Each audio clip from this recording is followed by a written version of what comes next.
OnePlus 8T. This has the 120 hertz, so it is wicked smooth. 15 minutes will get you charged up for a whole day. And this has a quad camera too. We got a 48, a 16, a 5, and a 2 megapixel.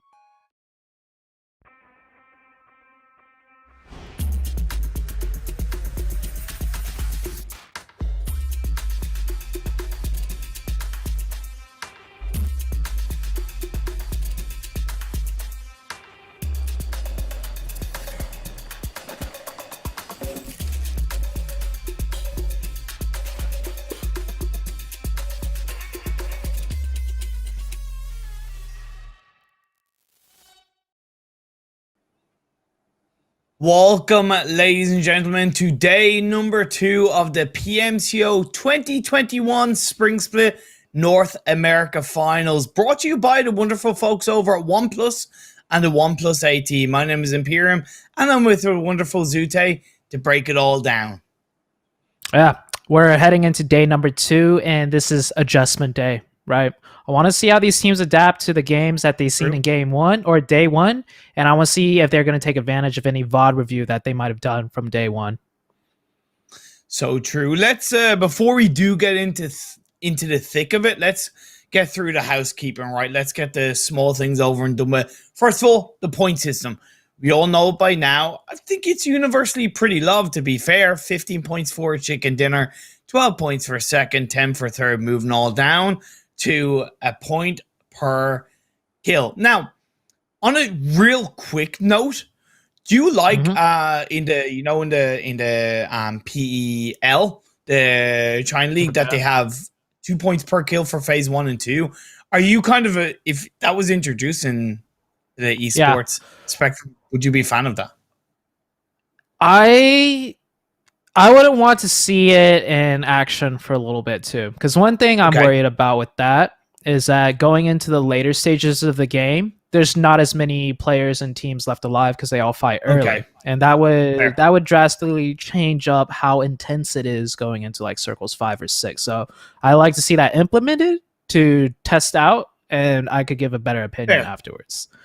Fair, that's so true. That's definitely true. Just a random question I thought I'd throw out there. But let's have a look at the schedule for today's games. Again, we all know it. And again, I would say it's pretty well loved because it starts in Erangel, goes to Sanhok, goes to Miramar, ends in Erangel. Nothing has changed.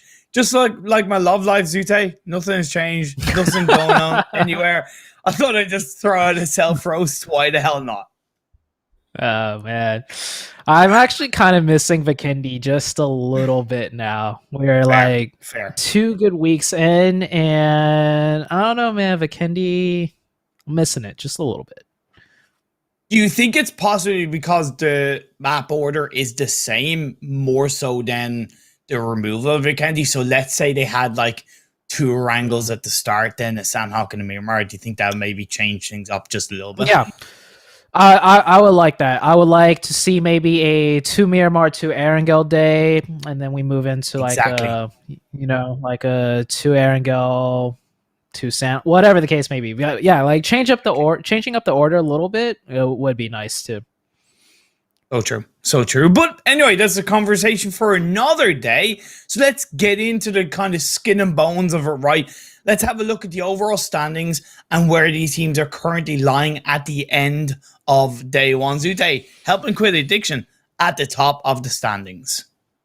Yeah, Helping Quit Addiction definitely had a really good day 1, or should I say specifically, had a really good game number 4 of day 1. They absolutely slayed it on the last game. So maybe they could keep that momentum carrying. And one of them posted on Twitter, hopefully today we're going to make better rotations and make Daddy Zute proud. So I'll be watching very closely. And when it comes to HQA's rotations and keeping all 4 alive. Yeah, so true. Like, there's still only, I think, like 19 points dividing first and 8, so it still is incredibly close across the standings. I think, a team that I'd unfortunately kind of like to highlight a bit is Punjab United in 16th place on only 4 points. That's 1 point per game. they are the team probably ahead of everybody else that needs to kick things off in this game one. Yeah, Punjab United. Maybe they're more of like a rotation-oriented team, and on top of that, they were nervous. You put those two facts together with the crazy hardships we saw on day one, it can explain like some of the poor performance for not just Punjab, but like some of the other teams that we're expecting to do a bit better. Yeah, so true. Like one element that did come into play, and it's not often I do bring it up, is the harsh circle shifts we had for like the first 3 games. That rocked the boat for a lot of teams where we saw, quite a decent bit of inconsistency across the first 3 games, struggling to really take control of those circles and their position, and it wasn't easy for them. Yeah. But let's see, going into today's matches, first off, we got Erangel, right? So let's see if we're going to get crazy circles again, or if we're going to get crazy plane paths. Whatever the case may be, the action is always so great with these teams that we're watching. And we got the plane path here, and plane path is definitely not the nicest one. We're stretching from the far northeast, Stalberg Kameshki, aka the PassionFruit drop, all the way down to the quarry side. Now that I look at it though on the mini map, it's not as bad as I thought. Too bad. I think it's not too bad. It's a little bit irregular. I don't see this one too often, to be honest. But judging by the looks of the roads, the car spawns, everybody should be able to get to where they want to go without too much trouble. You mentioned PassionFruit there, and they're currently lying 10th in the overall standings on 24 points. Definitely wasn't the best result for them. And I spoke to No Mercy and I asked them what went wrong, thoughts on day one, and what's your feelings coming into day two. And he summed it up pretty nicely by pretty much saying that they weren't playing their usual game like they do, and they weren't taking as many fights, and they got stuck in Edge's own positions on many situations, which of course got them eventually killed. But today they're looking to pull out something much different, putting the pressure back on, taking engagements, essentially start playing the aggressive style that they showed towards the end of the group stage. I see. Did you have a good talk with them in the sense of like, hey, I picked you guys to be the winners, and Zute's pick, EFC, is doing way better. What's going on? Did you give him a little pep talk, Imperium? No, because you know what? It was only day one. I thought I wouldn't want to pile the pressure on them too much. Why? Did you talk to your boys, so to speak? Did you talk to your pick and find out, and pile the pressure on them a little bit, even though they're currently third? Yeah, I definitely did talk to them. So EFC, right? They're under no pressure at all because they came in day number one with a very solid game plan, right? They knew exactly how they were going to play. They knew exactly what they were going to do, and that was built off of the PMCO group stage. We talked about it before. The adjustment that they made on the final day of group stage was when we saw them get more points than their day one and day two combined. So they're taking what they did on the final day of group, they're building upon it, and that's exactly what they did day one for the finals, and that's what put them in third place overall, even with those hardships. So this is what they're going to do, Imperium. I'll tell it to you right now. Okay. They're going to look to hunt and go for kills, circles 1 and 2. So you can expect to see them driving around on the edge of zone, or maybe even the blue zone on Erangel, and just look for cars that are driving around, and they will chase them down. They know these other teams in the lobby are not expecting a team to chase them down in the blue zone circle 1. They're not ready to, react and fight. And the way that EFC works as a team, their fighting skills is... Oh, I asked Telly himself, and Telly said, just straight up, I think we can outgun a majority of these teams here. So why not? Right? So Erangel, expect them to hunt for kills up to even circle 4, because Erangel, really easy to rotate. So they're not worried about rotations until later. Fair. Miramar, They're still looking to fight, maybe circles 1 and 2. But after that, the rotations do get kind of trickier on Miramar, and that's when we'll see them maybe rotate more. And obviously, Sanhok, a very set map in terms of, you know, how you're going to rotate, which fights you're looking to take based on wherever you drop. So Sanhok won't be expecting anything too crazy out of EFC. But yeah, I'm excited to see them on Erangel and see them do some more car chases, right? Like we saw on the last day. Or last game of day number 1, where they chased around M19, and that actually ended up squad wiping M19 very, very early on the last game of day number 1. Oh man, that was a sight to see. That was having no mercy on the teams around you. But I'll have to wait and see what they do in this game. One team I do want to highlight as well, massively, Zute, is the Panthers, because they're in second place right now on 46 points with 0 chicken dinners. And one of the big aspects of that is they were the only team yesterday to get 3 consistent results. Second, third, and fourth game, they got 12, 14, and 18. And yes, you could argue that the massive circle shifts on the first 3 games that we had yesterday was definitely punishing for a number of teams.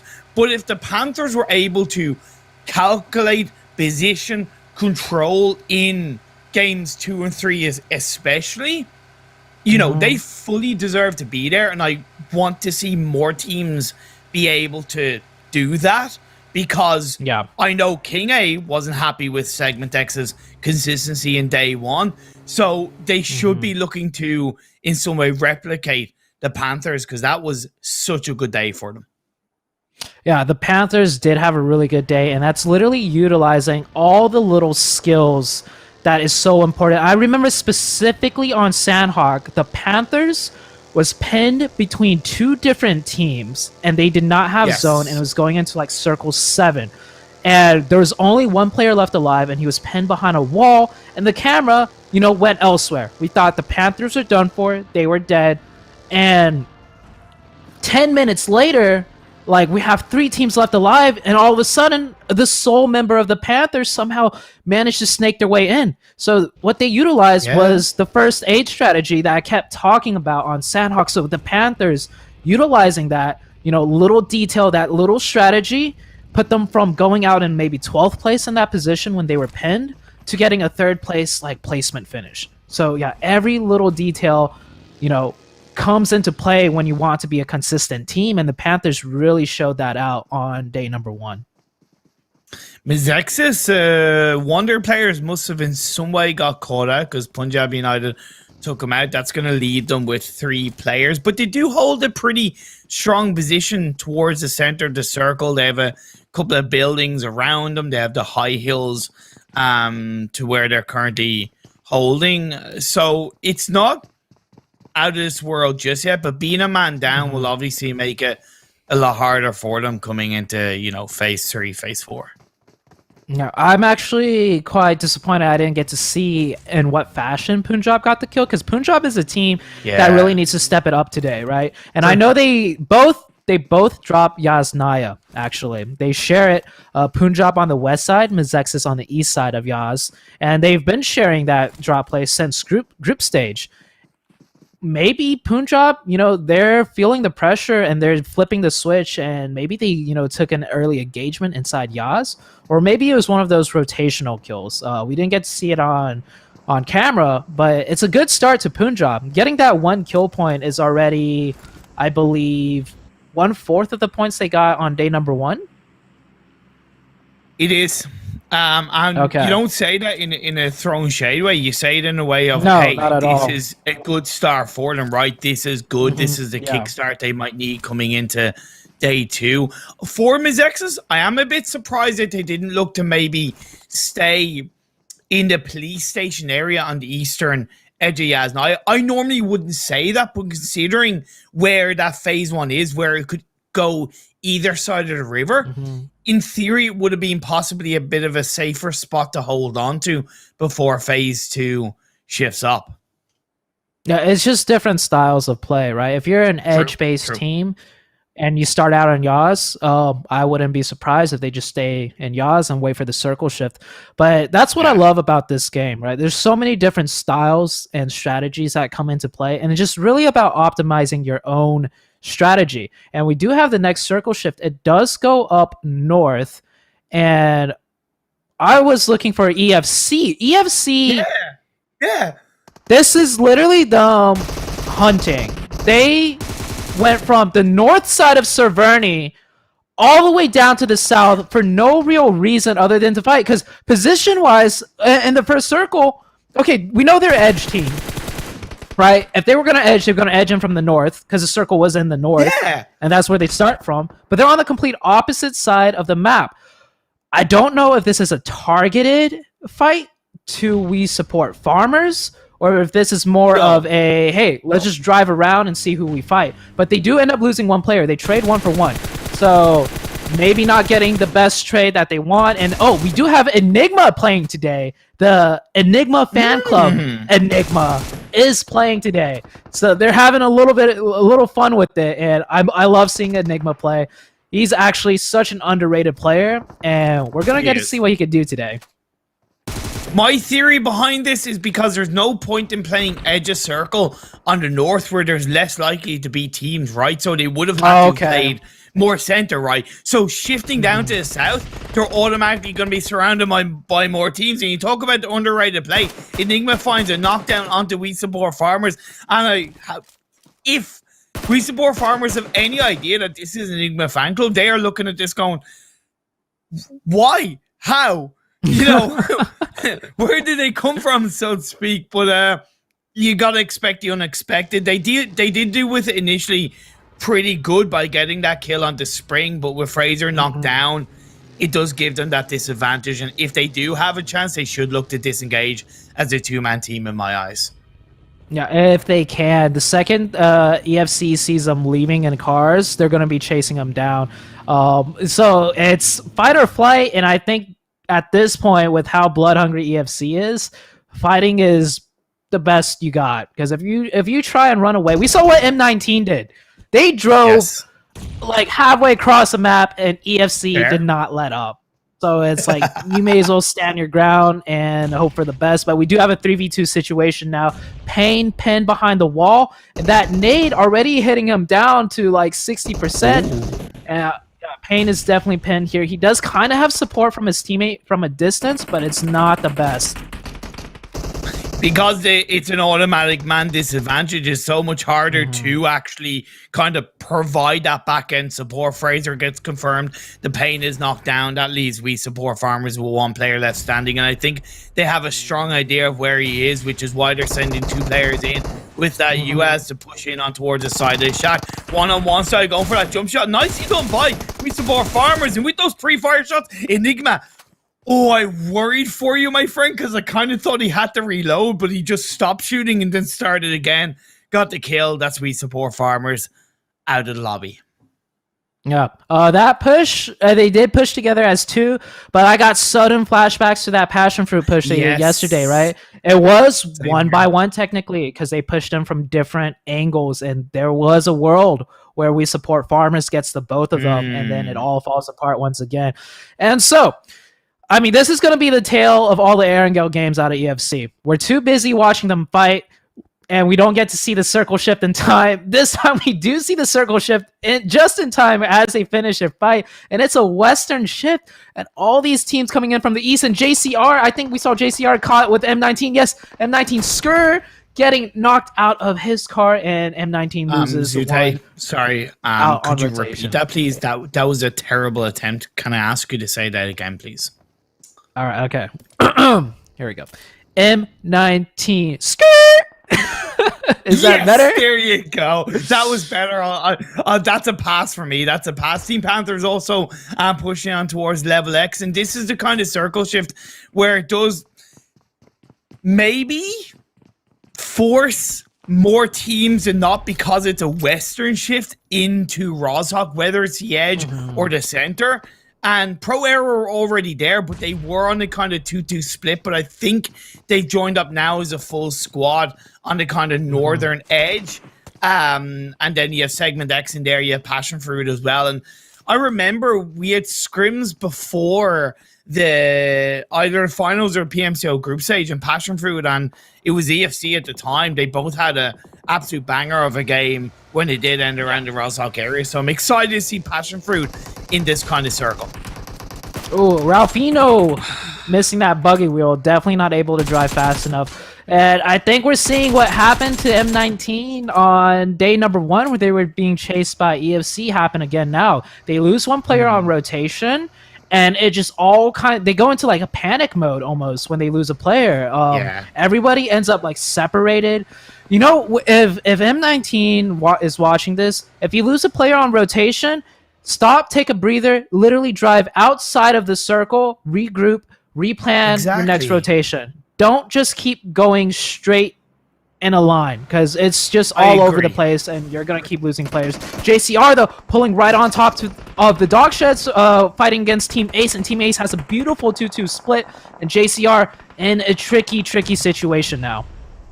Plus, there is also LeveLx in play that could kind of third-party this area. What has helped both sides is that they've gotten a knock on each other as far as I know, but Fi, who was more forward in, they get knocked down. The revive being pulled off. The two-man team of Ace, which is Graves and Killer, is doing a great job of stopping the side of JCR from looking for any kind of counter or any kind of revive. And yeah, you said it, that 2-2 split, very valuable from Team Aces. And next circle pops up, and oh my lord, it goes up north.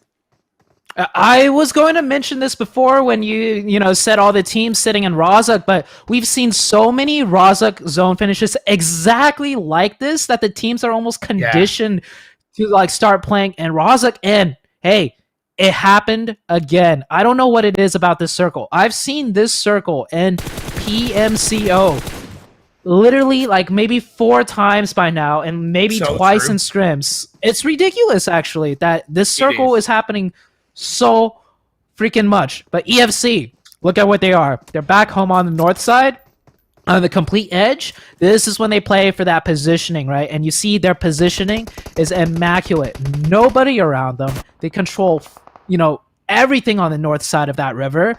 So it's like they control 50% of the map, and it's only going into circle 5. Syndicate made a great rotation to that compound just across the road from Watertown.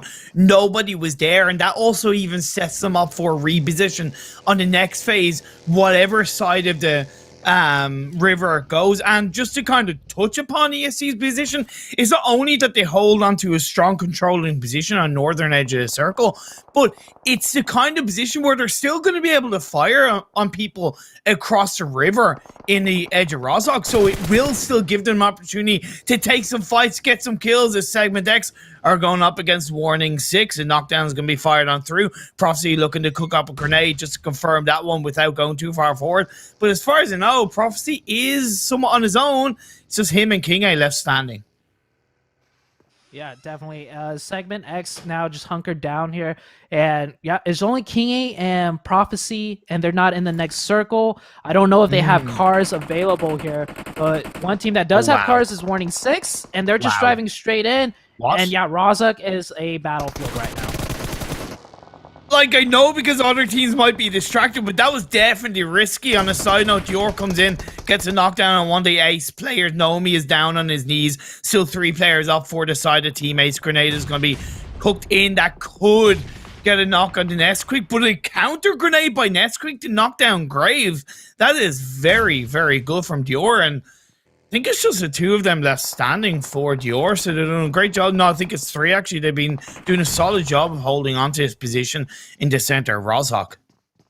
Yeah, beautiful nades out of Dior, and they are 4 up, and I think they might want to actually look to do this push, because once you're stuck in Rozhok, right, when that circle shifts off you, the team behind you is going to push you no matter what. So if they get the advantage, they may as well go for it. And I'm seeing people just drive into the dead center. We saw Warning 6 drive straight in the dead center into the arms of PassionFruit. PassionFruit just lighting them up, instant thirst.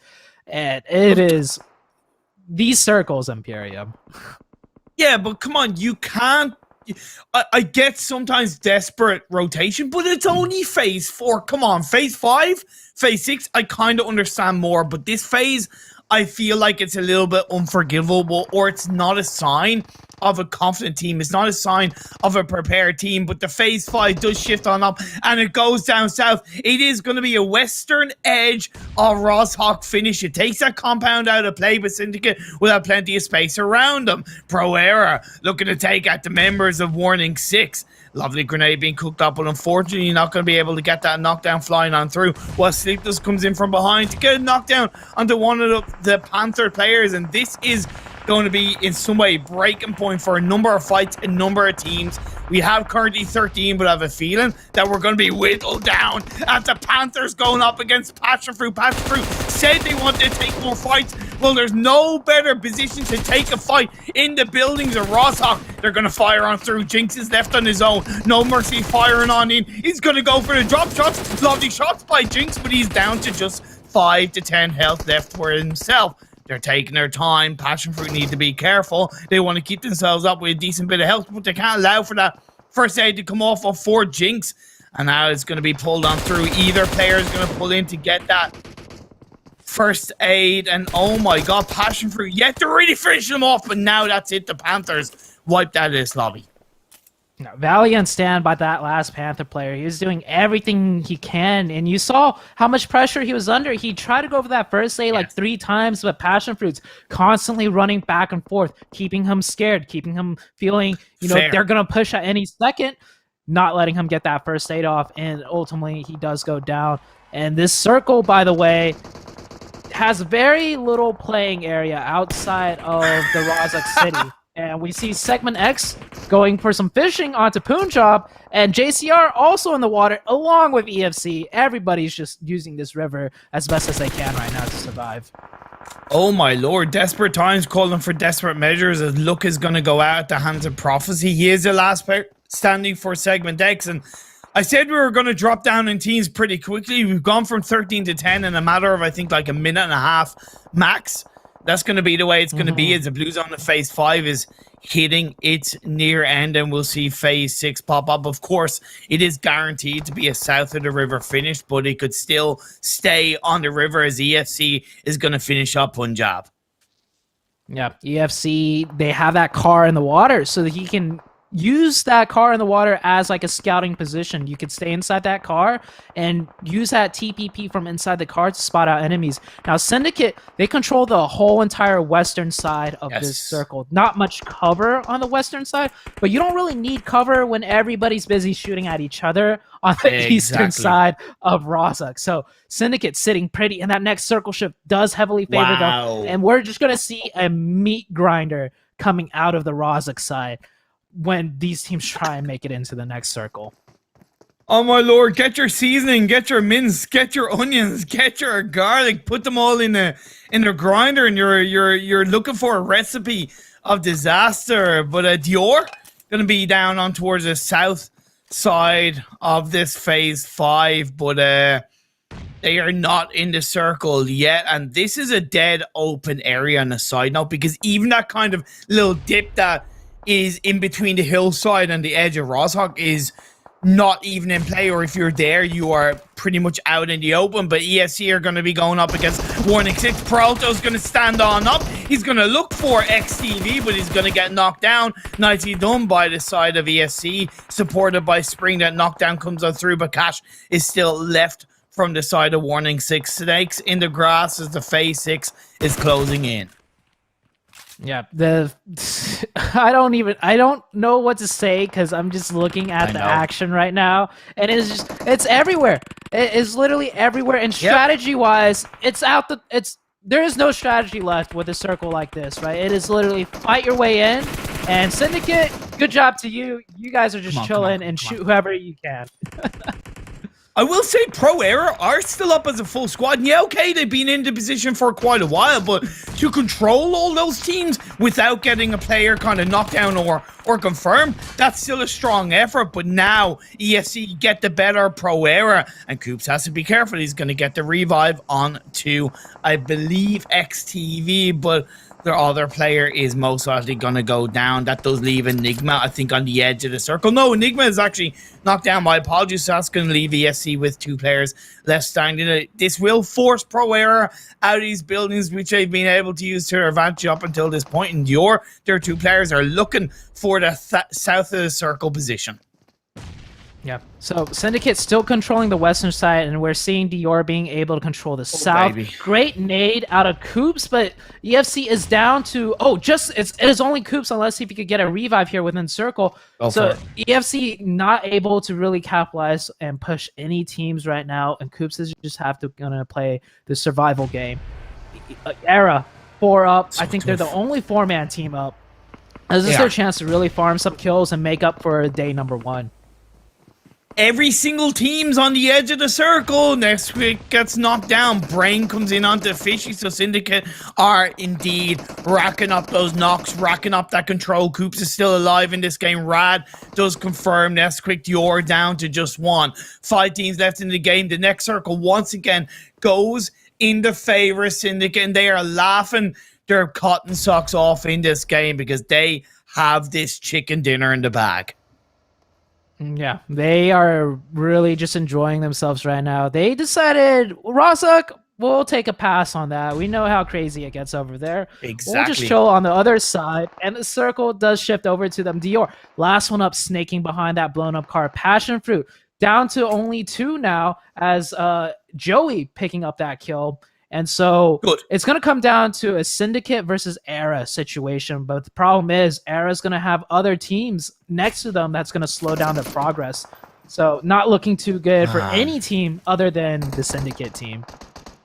As well as the fact that even though it's a small hill, it's still a hill that they have to go down with absolutely no cover. But they're going to send those vehicles 2 players inside the vehicle. Down by the rock they go. Switch to seats, but indeed one's going to get knocked down. Make that 2. Pro Era out of here. We're down to our final 3 teams. Unfortunately, it didn't work out, but PassionFruit are still in the game. ESC 1 up. Coops keeping this game alive, keeping the dream going for his side. But like I said, Syndicate, they're on 6 kills. We're down to 7 players. It's 4v2v1 as Versa gets knocked out. Coops gets found on the edge of the hill, and now it's 4v1. Syndicate, if you lose this one, you lose it indeed. But at the end of the day, it is going to go in their favor. This is it for Syndicate. They will claim the first chicken dinner of the day in Erangel from a beautiful position on the western edge. They just need to take out No Mercy.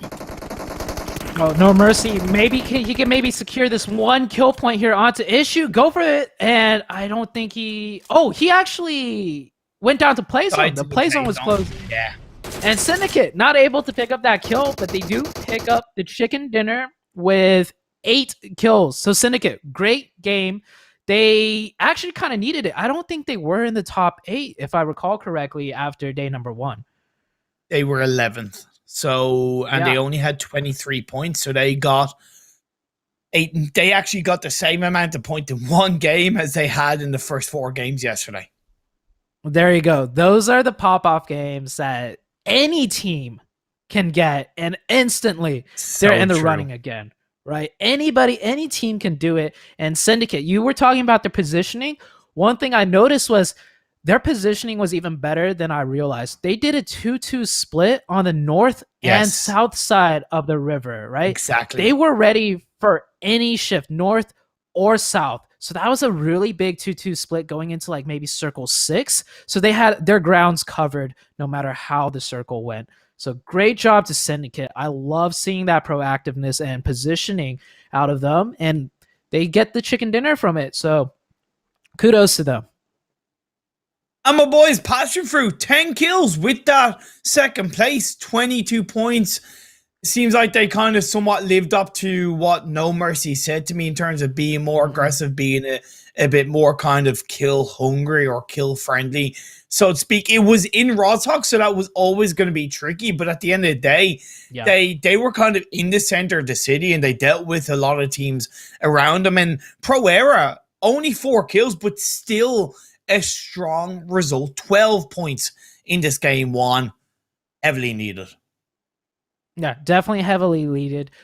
Pro Era, I feel like with 4 players up, they could have maybe thought about doing a first aid strategy, right?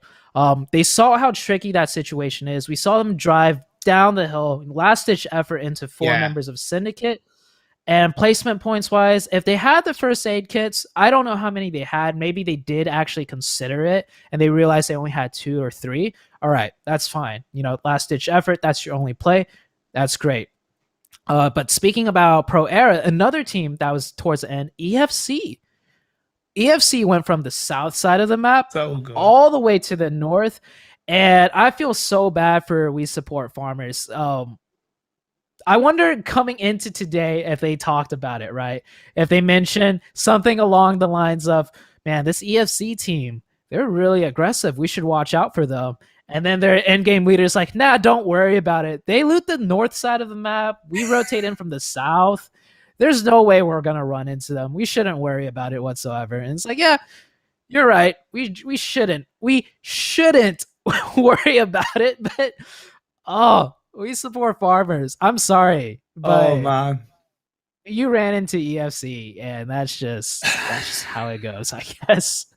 It kind of is just how it goes. It wasn't the cleanest, but at the end of the day, they got the fight off in the end. And that was game 1 of the day. And we still have 3 more games to go. Game 2 is going to be over on Sanhok. So, of course, don't go away. We'll see you guys in a bit.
OnePlus 8T. This has the 120 hertz, so it is wicked smooth. 15 minutes will get you charged up for a whole day. And this has a quad camera too. We got a 48, a 16, a 5, and a 2 megapixel.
OnePlus 8T. This has the 120 hertz, so it is wicked smooth. 15 minutes will get you charged up for a whole day. And this has a quad camera too. We got a 48, a 16, a 5, and a 2 megapixel.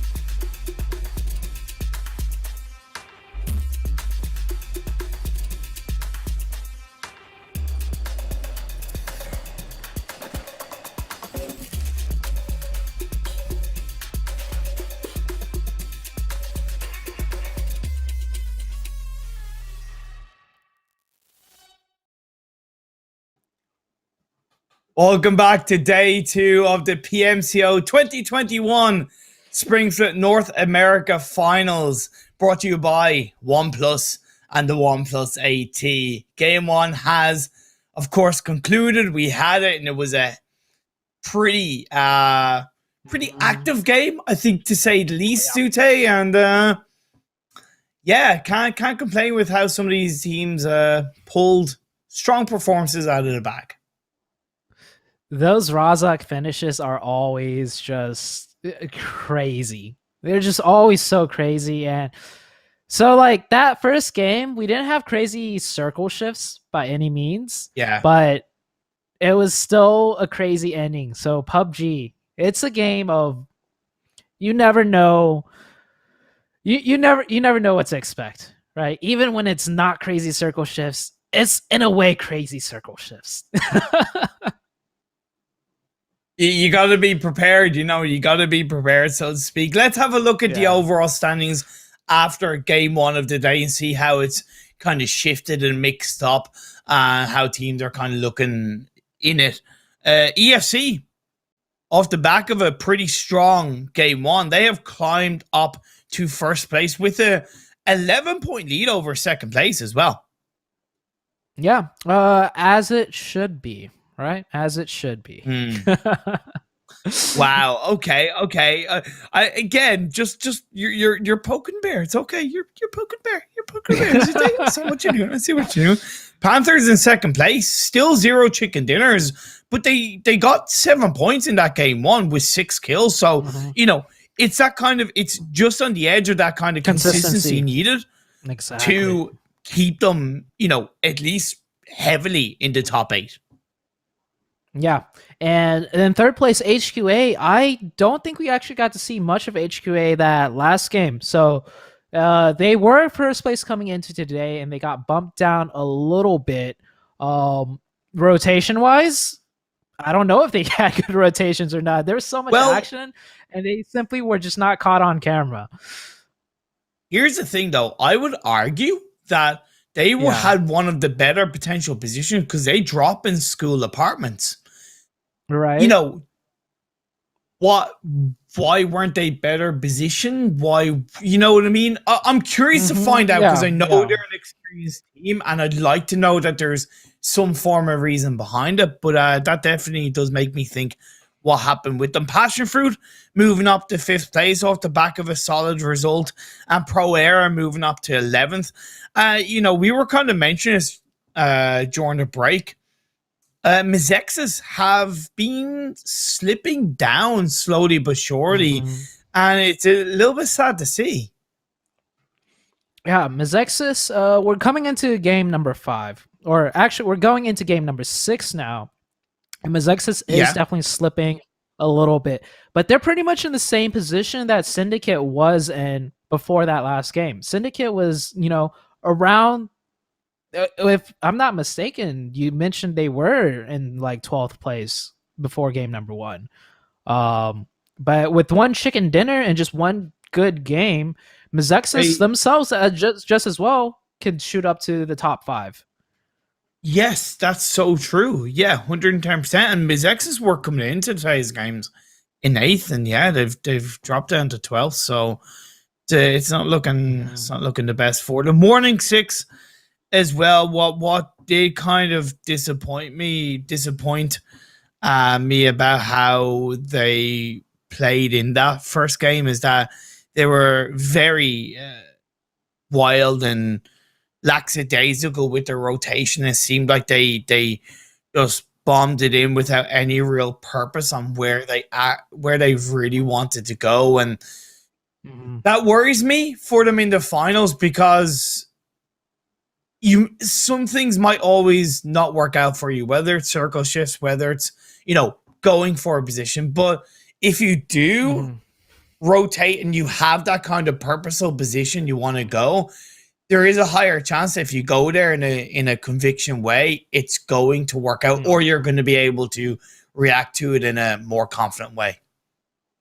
Yeah, I think the idea was there, but it probably wasn't communicated clearly to the rest of the team, because we saw them end up in a decent spot until they got into fight with EFC. Now we're heading into Sanhok, though. Completely different in terms of crazy rotations, being separated from your team. That's not going to be happening here on Sanhok, because we all know on Sanhok, you fight as a team and you die as a team. And maybe all your teammates die and you take their first aids and you med strat as a solo player, but for your team. So it is still all about teamwork, just different ways about it. And we're on Sanhok now, the plane path coming out. Very easy plane path. All the teams should be able to drop where they want. And we saw no real hot drops in day number 1. So I don't expect any early fights whatsoever coming out on day number 2 on Sanhok, especially given this plane path, which is very fair for all the teams. So we're going to have one of those slow, quiet start to Sanhoks, and it's just going to build up into a giant explosion. Do you think there is possibly, as phase 1 does show up, do you think there's a possible knock-on effect of Mezexis not dropped in Painan with SegmentX, where maybe their confidence has been knocked and there's that level of kind of fear or uncertainty with how they're playing, which is in turn having a snowball effect on their results each game? The mental decision to give up Painan for a team that, you're supposed to be contesting, we saw that Twitter beef go on for a little bit. Yeah. Definitely. They're the losers. They're the losers when it comes to claiming Painan. But they're split in the quarry area. That quarry area, rotation-wise, actually gives them a lot of access to very strong points depending on the first circle. You have that hill above them on the north, right? We see that position contested so often by teams. That's a strong position. The quarry area in general, if the zone ends anywhere around there, you have your pick of which compound, which compounds to take, and it's separated by, the road, the chasms. So you could take your favorite pick of, depending on when the circles start shifting, where they want to go. So they did give up Painan, but Quarry is not by any means a bad split drop for Sanhok. I like the fact that they pulled off a 2-2 split rather than like a 1-1 split like we do sometimes see with teams in the Quarry region, especially because not only is Quarry just a little bit tricky to maneuver around, but it's the center of the map, so teams can possibly catch you out. So that's nicely done from Mezexis. We'll set them up nicely. We did see phase 1. It was pretty central in the mainland. So for now, it's nothing too surprising for PassionFruit. I would like to see them not stay in Paradise Resort for too long, because as much as it kind of looks like a good place to be, we know that Paradise doesn't exactly give you a lot of outside information when you're within the 4 walls of that kind of compound / resort. So if they move out a bit earlier, get information, it'll benefit them more. Here's a pro tip for Sanhok when it comes to controlling an area, specifically I'm thinking Paradise Resort, right? What I think would be the best to do for them is Central Circle is a little bit south of Paradise, right? But if they all leave Paradise and set up a little bit more central, that Paradise area becomes a free passageway for any teams coming from behind to basically flank them almost. So one very key strategy to employ on Sanhok that hopefully a lot of these teams know about, maybe they don't, but this is one for the viewers too, is Circle 1 specifically. If you leave one player behind in Paradise Resort on top of the hillside with the long sight lines towards the northwest, all they need to do is wait long enough to see a team coming towards Paradise, right? Trying to see if the Paradise team rotate or not. He fires off a few shots, and then instantly that team is thinking, okay, that team is staying on Paradise. I don't want to risk crossing into Paradise because there's so many different angles. And then you keep Paradise completely free, and that one player can essentially leave at that point after he's fired off a few shots, as long as, you know, the enemy team doesn't see him running away and leaving, and that could keep your entire backside clear for 1 to 2 circles. And yeah, Sanhok, it's all about controlling rotations, controlling other teams' rotations, because we all know on Sanhok, the second you get shot at from a hillside, you're probably not going to want to push that way anymore, and you're going to look for another way up the hill. And whoever shot from a hill, I'm talking any hill, right? Not just the Paradise Resort hill. There's multiple hills all across Sanhok. When you shoot at a team, it slows them down considerably, and it might just force them to rotate another direction, and you just funnel all the enemy traffic around you rather than having them push right behind you. Exactly. That is so true. If you can direct traffic, like a traffic warden around you, it makes it so much easier coming into the later circles, and it automatically creates more space, allows you to third party a little bit more. The Panthers are on the edge of this phase 1 circle in the Northwest Island. ESC dropped somewhat near them in Hating, but I think ESC have already started rotating in. A SegmentX moved out of Painan fairly swiftly, have gotten a couple of knockdowns on the pro era, but with 2 of their players also knocked down, they are, of course, going to have to go for those revives first. The revives are coming out first, and this is one of those situations where it's like, they need to finish this fight fast. We saw a team up on the mountaintop, and they know, you know, they hear the shots, and yeah, King A is already getting shot at, and it's actually Mezexis, the team that got kicked out of Painan. So this might be a little case of karma and revenge for Mezexis and Pro Era. They hear multiple shots all around them. They're going to go for a disengage and maybe catch out SegmentX as they try and run away from Mezexis.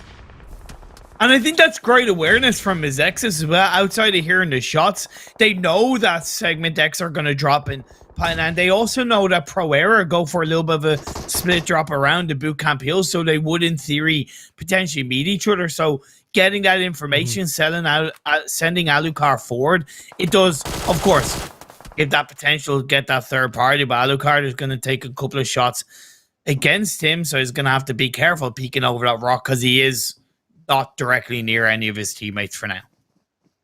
Yeah, I like how Mezexis only has 1 player focusing on this fight, right? You don't want to get everyone focusing on it, because they could easily get flanked. We saw the split out of Mezexis. Great defense setup. But this does give SegmentX a free push into Era, but it's stopped short by a beautiful grenade onto King A. Lovely grenade from Seagull onto King A, but are they going to be able to capitalize off it? They throw out a Molotov. They are down 1 player, so it's only 3 players up, and they have an idea. However, if they're not using that knock to either engage or disengage, is it really worthwhile? I know they have the kind of lower part of the dip, but I still think that's a bit of a missed opportunity to in some way reposition or go somewhere.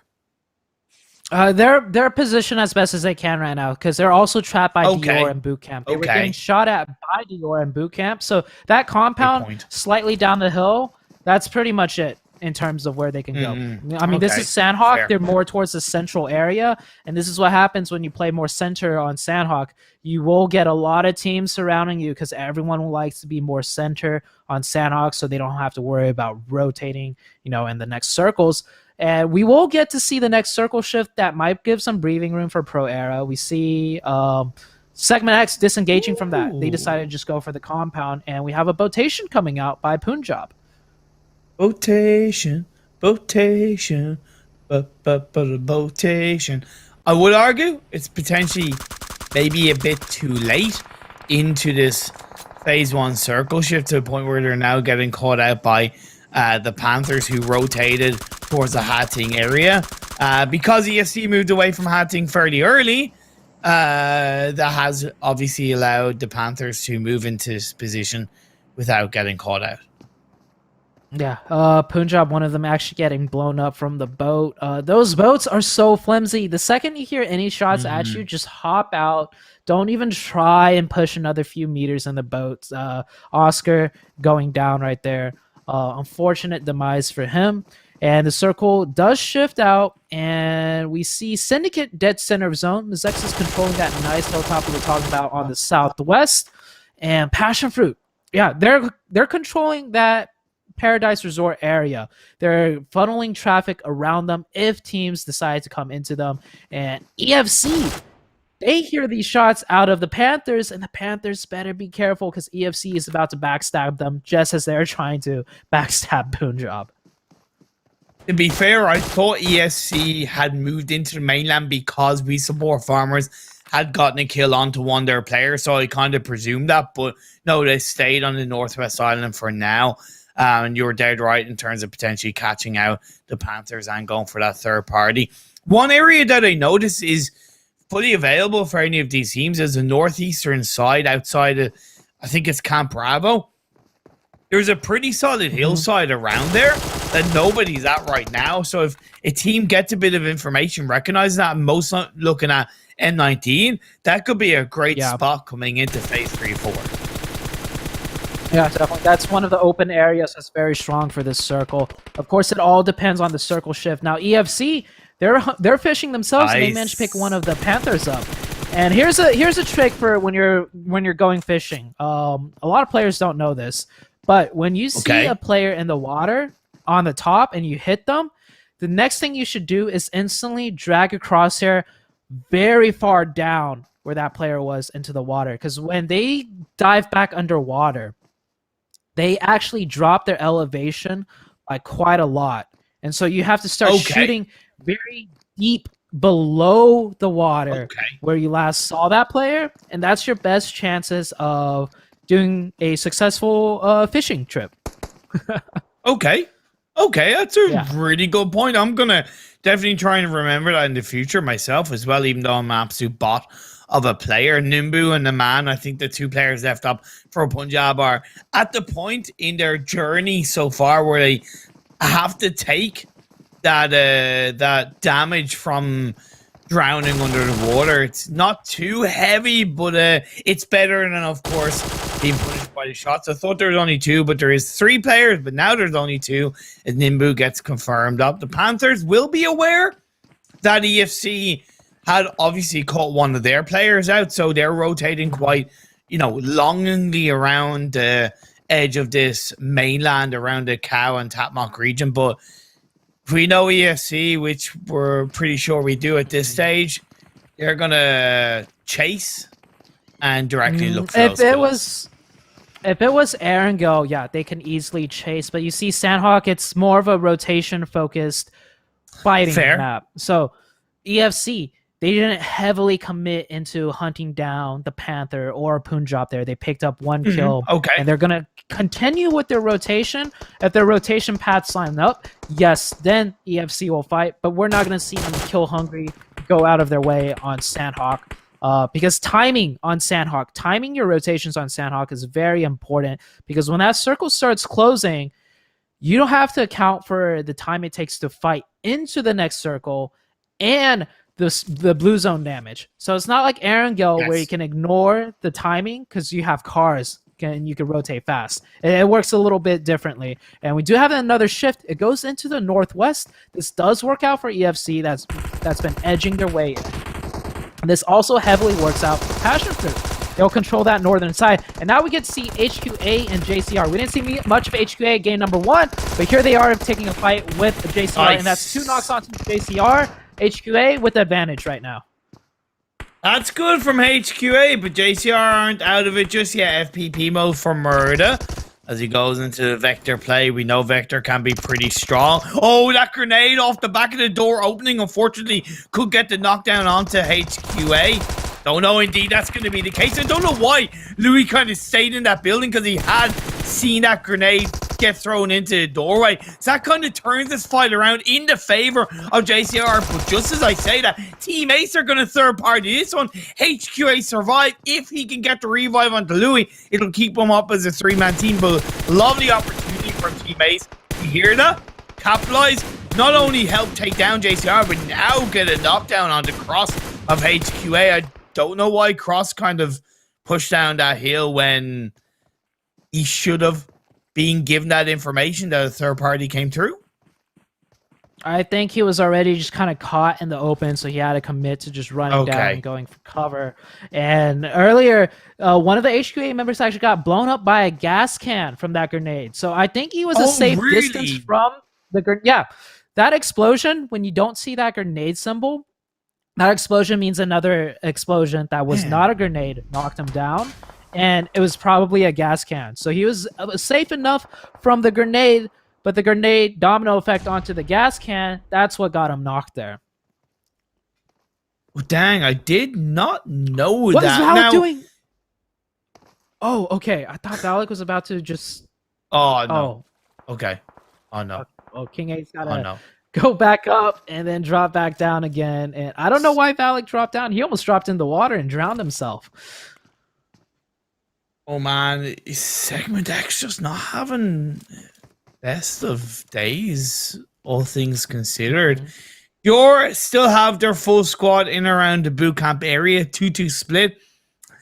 I know phase 3 kind of went onto the west, but I do worry about them holding on to boot camp and not maybe moving up the hill to the north side of them. I know they have 2 in the warehouses, but you've allowed We Support Farmers to have a more controlling area as you come into phase 4. Yeah, We Support Farmers' position is definitely stronger as it is uphill. But it all depends on the next circle. Okay, this circle works out for Dior. Dior could chill in the warehouses. Really? And then when they do need to fight uphill, by that circle shift, We Support Farmers is going to have the work cut out for them because they're going to be needing to defend the east and the north potentially. That hill is really strong. Could Dior use the coastal line as well because there's not going to be anybody behind them? They could, but there are sight lines from the hill down onto the coastal line where that zone in particular is. Where they're out of the next zone, yeah, that coastal line is safe, but the one inside the next circle is not safe. And yeah, so We Support Farmers. It's a strong position, but if you keep getting circle blessed up there, you're going to be getting pushed in from all sides. And that's when Dior can really strike as a 4-man team and kind of spearhead their way up one side when We Support Farmers is forced to, look in multiple directions. EFC rolling through this map as a 4-man team. Follow me, follow you, follow me, follow you as Warning 6 and Syndicate are taking a fight on Warning 6. Once again, not looking the best. But Syndicate are in some way getting third party by the folks over at PassionFruit. And that's nicely done. Jay gonna come on in forward thinking while Sleepless chucks up a grenade on towards the other side of the hill. And that could be a beautifully cooked grenade. And that's gonna put Syndicate, I think, out of this lobby off the back of some help with LeveLx, if I'm not mistaken. Yeah, LeveLx also coming into play there, and Syndicate did get sandwiched and they're out. And this PassionFruit positioning, this is what they're rewarded with by controlling Paradise Resort. Imagine if they had all left Paradise Resort and just started playing on the hills. They would be pushed by Syndicate. They would be pushed by LeveLx and potentially another team coming from Paradise because they didn't hold it down. So M19 now fighting Mezexis and Ace. This is Sanhok. Fights all around. We got 3 teams involved in almost every fight on every rotation now. Good from M19. I like to see that aggression as the blue zone is closing in, getting that knockdown on the Mezexis. Now they do need to be careful that they haven't confirmed the squad of Ace, so Grave could be that thorn in the side on the outside of the circle. It's phase 4. The blue zone is going to be a little bit more dangerous. Revenge is going to get knocked down to the blue zone off the back of being in that position for a little bit too long. Now Batman holding on behind the rock, and he's going to get knocked behind by a LeveLx in the distance. Again, third partying being so fashionable on this Sanhok map. 14 players, 14 teams, should I say, 41 players left alive. And circle, it's centered right dead smack center. Now we're going to see Pro Era maybe run towards the compound. I think they have a good line across. Dior, they're going to have to fight a 4v4 with We Support Farmers now, and it just all comes down to the gun skill. Warning 6, great position. EFC, great position. LeveLx and PassionFruit, they're going to have to fight their way in, and EFC is going to be looking like the team that's going to cut them down along with Warning 6. So they're going to be gate kept, and they're going to have to fight each other in, and the circle's already closing Imperium, and the action's ramping right back up, and it's non-stop. LeveLx, it's about time they started waking up in these games. Coming into this one in 13th place with only 4 kills, so they could easily ramp this one up. But inactive, the last player standing from Warning 6 is going to come on in, and Warning 6, sorry, they actually have more than 1 player up, but now they only have 1 player up. It's so hard to keep control of how many players are left in these teams because they're all third-partying each other, while PassionFruit has no mercy left standing, while 2 of their players are knocked down. Phase 5 moving into Phase 6, and LeveLx, fair play, they've gotten ahead of them all. Yeah, LeveLx sneaking in onto that south side, and the circle shifts once again. EFC, dominant position. Dior, I think, has started their engagement with Warning 6. I see 1 player in the red, maybe already knocked and bleeding out. M19 Skir going out to the play zone. Fishy going out to the play zone. It is Papa Blue on Sanhok, and that's where Papa Blue is the most ruthless. 17 seconds and counting until the blue zone starts closing in a Phase 6. And like you mentioned, Papa Blue only becomes more angry, more dangerous, more destructive. Warning 6 are down to 2. Bishop of Mezexis spots on up and gets a knockdown onto Ultron of LeveLx. Mezexis are across the road on the south side of the circle, but not quite in there. However, suppressing LeveLx could at least help them enter the circle a little bit more, as Warning 6 are going to take that fight against LeveLx. Shots are being fired up. They're going to be forced in as the blue zone is going to hit it in, and inactive is going to be put down to the ground, and that's going to leave Rodas from Warning 6. Oh my lord! A grenade! A grenade finishes off Warning 6, and LeveLx are left with just 1 player left standing, as the EFC is going to look to clean up this one, and that is LeveLx out of here. Just like that, we are down to 5 teams, 14 players. Now, Mezexis is a 4-man team. They managed to fight their way into this position. Great job out of Mezexis. We Support Farmers. Look, they did end up giving that hilltop. They are controlling that the compound now, and it's working out for them, gatekeeping Mezexis. And it looks like it's 3-4 full-man teams right now, with only Russell knocked out of those 4. Oh, he gets Thursday. 2 4-man teams and a 3-man team out of Mezexis, and I think a snake here or there. A snake here or there, indeed. 4 teams left up, 12 players. That is an average of 3 players per team, but it is Warning 6, We Support Farmers that have the 4-man squad up along with EFC. The circle has favored We Support Farmers. They do have 1 outside of this current circle, and Dior, along with EFC, is going to look to suppress the players of We Support Farmers. The little bit of a snake in the grass trying to hover along with the blue zone closing in. The Sing is knocked down, but that should be... No, Kalu onto the pain. That is We Support Farmers down to 2 players. Just like that, they can't deal with it. But now Mezexis is on the EFC, and Enigma goes down.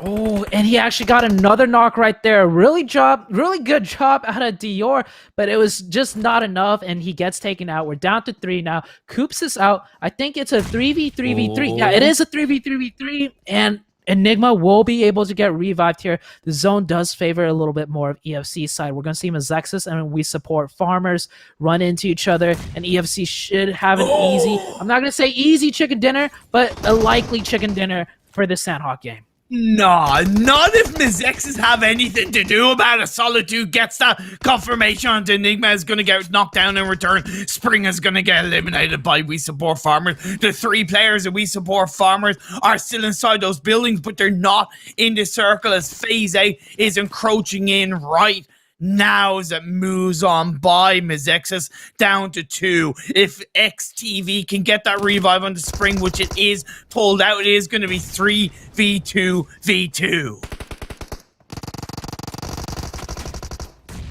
We support farmers Fraser's coming gonna out knock in down. force. Yeah. Go ahead, take it, Imperium. Go for it. Man, the ESC, they're behind the rock. They can't catch a break, but their break is going to be Mezexis, who comes in from the side to take down ESC. And now it's 1v2, 1v1, should I say. His Bishop is going to be behind that rock. XTV goes for a cheeky revive on the spring. That's going to make it a 1v2. He may not be full health, but it is going to be a potential meat shield. Bishop goes for the push. The shots come on through. ESC, get the revive, get the heal, get the kill, get the chicken dinner in Sanhok. That revive was so... I don't know how I feel about that revive. That revive was so risky. Maybe the player out of Mezexis didn't have the info that a player was getting revived or a player was knocked. I don't know Probably why he didn't just... Oh, if he had pushed that, because when you stick a revive, there is a slight second delay when you get off the revive before you can shoot. Yes. That would have been the biggest advantage for Mezexis to push right there. And he would have won because he was sticking that revive. He was committed to that revive. He wasn't letting go of it. It went all the way through. So if he pushed, that would have been the win for Mezexis. But EFC coming in clutch once again. That revive worked out. It was a meat shield, just like you said. The first target he went for was the first one he saw. It was the 1 HP player, the non-lethal player, so to say, and then an easy trade for the chicken dinner coming out of EFC. Oh my god, what a battle at the end. And EFC, hey, coming out on top with 9 kills.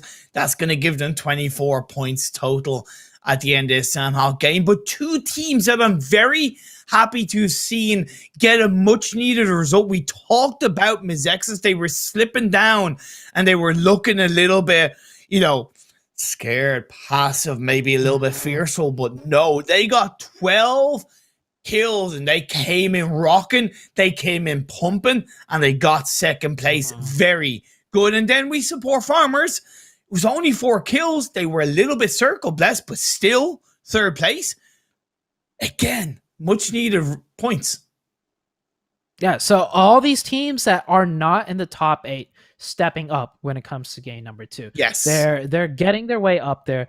I'm really happy to see Mezexis did get a good Sanhok game, because getting removed from your drop spot, right, which is where you've practiced your rotations, you've practiced your strategies for all the scrims leading up till now, and then you got to change it completely.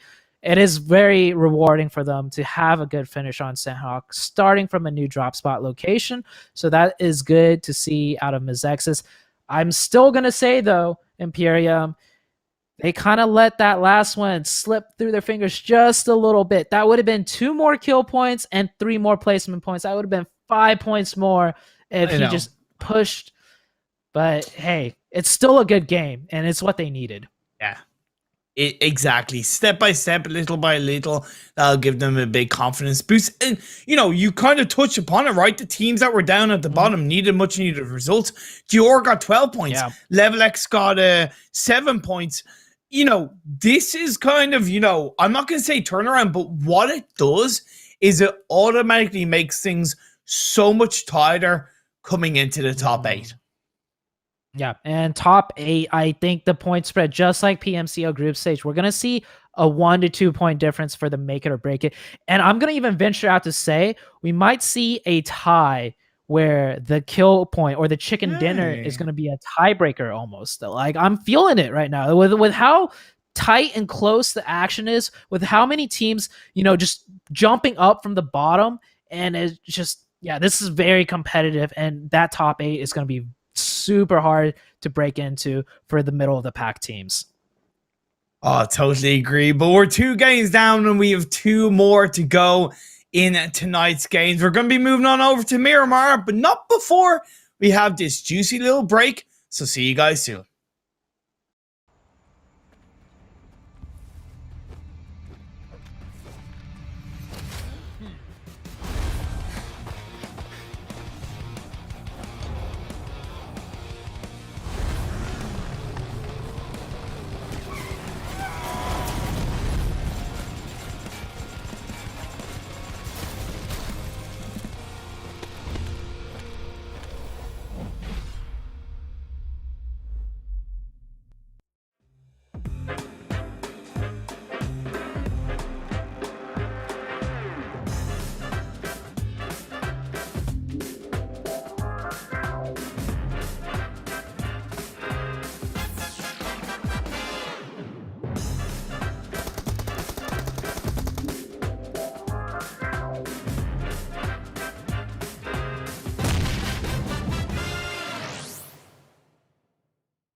OnePlus 8T. This has the 120 hertz, so it is wicked smooth. 15 minutes will get you charged up for a whole day. And this has a quad camera too. Got a 48, a 16, a 5, and a 2 megapixel.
OnePlus 8T. This has the 120 hertz, so it is wicked smooth. 15 minutes will get you charged up for a whole day. And this has a quad camera too. Got a 48, a 16, a 5, and a 2 megapixel.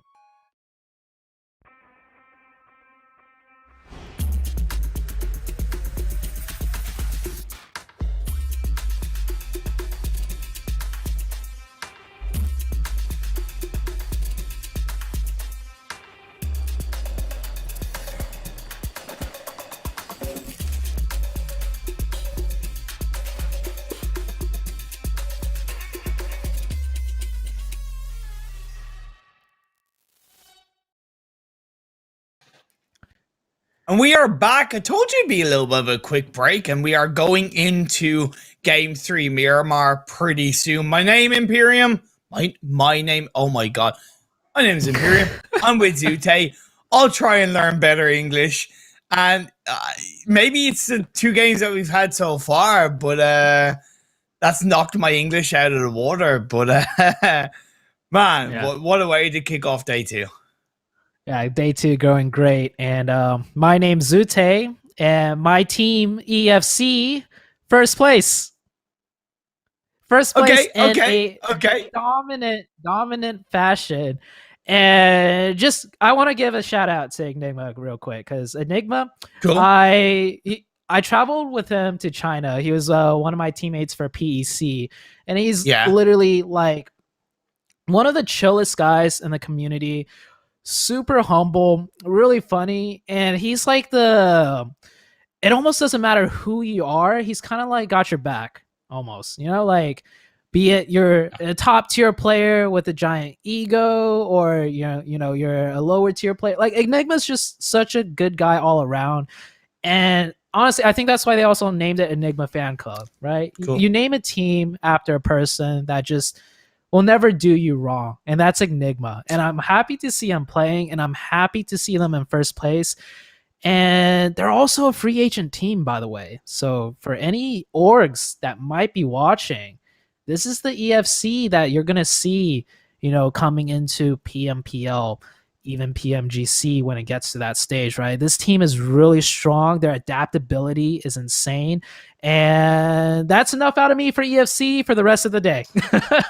I know we're on Twitch, so I can't say a certain word that I really want to say. So I'll just let you know that it's the word limp, but you replace the L with an S. You know where I'm coming from. Let's have a look at the overall standings and you know, and obviously point out the team that you're fangirling over.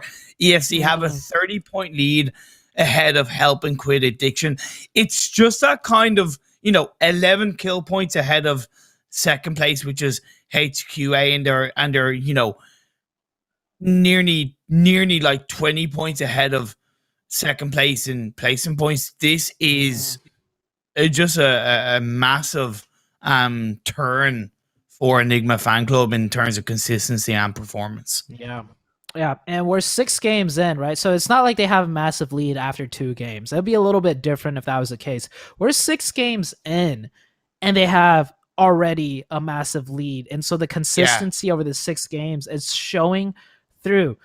EFC, I'm not going to say pretty obvious. They're going to be like the top team out of PMCO, but I want to look at the bottom half, right? The middle of the pack. That's where things get really tight and scary, because top 8 qualify. And if you look at like 5th place down to 10th place, it's like less than a 20-point difference. So anybody could switch in and out still around that area for sure in the next couple of days.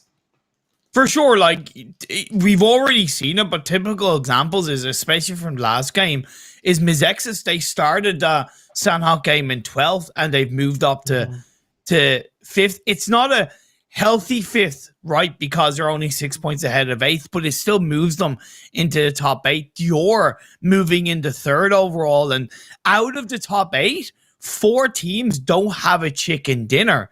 So it's been, whether it's that kind of massive game, whether it's been that little bit of consistency, whether it's been that kind of more aggressive play, it's still at this point gotten them into the top 8. So it's great to see. Pro Era, they're kind of slowly moving on up there. But other than, you know, that kind of Erangel game where they had a pretty kind of solid performance, we haven't really seen that, again, that Mahusive pop-off game where they've gotten 14, 15 kills and maybe chicken dinner. I would like to see that from them. Yeah, and another two teams I want to mention is one of them being Syndicate. After game 1, they went from like around 12th, 13th up to 5th. After game 2, they dropped from 5th back down to that cutting point of 8th. So it's literally going all over. Mezexis, we just saw them shoot from 12th up to 5th. And the second team I want to mention, M19, they're dropping down. They're in 9th place now. They're not even in the top 8. So they really need to turn it back around, pick that gear back up for this Miramar game. And we're about to see, we're hopping right in to Miramar. Can M19 turn this one around? Can the other teams on the bottom have that pop-off game just like Mezexis did? We're about to find out. And the playing path, though, the playing path is looking good for all of these teams. It's as good as it can get on Miramar, actually. Beautiful playing path. And before we start in this one, I want to talk real quick. What the first action we're going to see is EFC, more than likely. So I need to bring up EFC here, right? For this playing path, or want. Anyway, sorry. It's going to happen. It's going to be the first team that we're going to see fighting, right? Like I have a feeling. So they're going to be dropping water treatment off this playing path, right? So for all the teams, just anywhere within like a 2,000 meter radius of water treatment. Like 2,000 meters? That's like nearly the whole map, like. Yeah, like 2,000 meters. I think each square you see on your map, right? You see the little grids is about, I think it's 1,000 meters. Correct me if I'm wrong. Fair. Pretty sure it's, so 2,000 meters. Like they got cars, they have road access here, right? So yeah, I'm not joking. Anywhere within like a 2,000 meter radius, just be a little bit careful. And it's a hard southern shift. That means EFC is going to be looking to cut a warpath down to that southern or that northern tip of that southern shift, and that puts so many teams in the line of, you know, their kill path potential. So we have a couple of different drop spots coming out. Pro Era have gone down to the TeamJCR region where we support farmers go. Punjab United, they've gone to Le Cabrera with Warning 6. Now, they did this. I don't know if they did it in the PMCO, but they did do it in scrims leading up to the PMCO. It didn't result in a fight, but it's kind of leaving me in a position where I'm like not super surprised to pull in that rotation or that drop spot out off the back of this kind of playing path. But I'm interested to see how it might work out. It is working out initially pretty good as Nimbu finds a kill on the Peralta. So Warning 6. Down a player already. Phase 1, quite down south, a little bit of water in play. It will, of course, force quite a good few of these teams to rotate a little bit more dynamically and cautiously throughout this Phase 1. I don't think that Warning 6 player knew one of the players dropped there. I was watching the minimap. He took a car and drove like straight towards it, thinking it was clear. And we have like 3 teams on the northwest kind of split around here. Of course, the Panthers a bit further away from the 2 teams fighting, Warning 6 and Punjab. So this might break out an engagement. It might not. One thing I'm curious to note is for EFC, if they did VOD review to see where teams drop and see that very first kill coming out in the kill feed and realize that, hey, that's pretty close to us on our northwestern side. Maybe we want to rotate that way and catch some engagement, maybe catch a third party opportunity. But we're going to see maybe that not even happen at all, as Warning 6 is dipping out extremely fast after losing that one player. I don't think they'll be thinking too much about if it's Warning 6 because Punjab United don't normally drop in the Cabrera, so they might be thinking it's somewhere else. So I think ESC will be focusing on the teams that they know land around them, which is LeveLx and HQA. at this point. They were already on the move. Warning 6 are behind them. They might hear that, and Warning 6, I think, have an idea that the ESC players are there, so they're moving on top of the hill. The shots are being fired up by Spring, but Warning 6 nicely reacted upon, I would say, because if they had left a little bit later, they could have been caught out. But you're laughing because you already see the chase that's flying on through. This is Mad Max style. It's Miramania, baby. Yeah, and Warning 6 have 2 buses.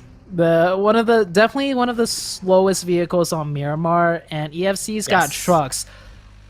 I think Warning 6 managed to just dip out far enough that EFC isn't going to be willing to give them chase. So Warning 6, I want to say they're safe from the hands of EFC, but they're doing like one of those really fast rotations, like pre-5 minutes, and that might just cause them to run into other teams. Yeah, they're running into LeveLx now. They're going to run into more teams as they continue this crazy drive as they try and rotate in on that hard southern shift. Although, like Erangel, there's a little bit of, misdirection on where they actually want to go. I will commend them for the consistent momentum they've been able to pull off in this minivan, because in the bumps in Miramar, it can be quite easy to kind of have your vehicle get stuck a little bit, slowed down. So well played to Warning 6 JCR. Again, getting a little bit caught out by Pro Era, because Pro Era don't normally drop here, right? So there is that little bit of, oh wait, there's a team in front of us or there's a team around us. That isn't normal. I feel for JCR. That's the way the cookie crumbles. Pro Era are trying to adapt, trying to maybe be in a bit more of a position to get kills, and it's rewarding so far. Yeah. Scouting in Miramar, I don't think JCR should have lost that player, because on Miramar, what you can do is you can scout certain compounds from a very far distance, and you'll be able to spot the cars, right? Just use some different angles, maybe come in a little bit more on the southern side, which gives you higher elevation, or the northern side.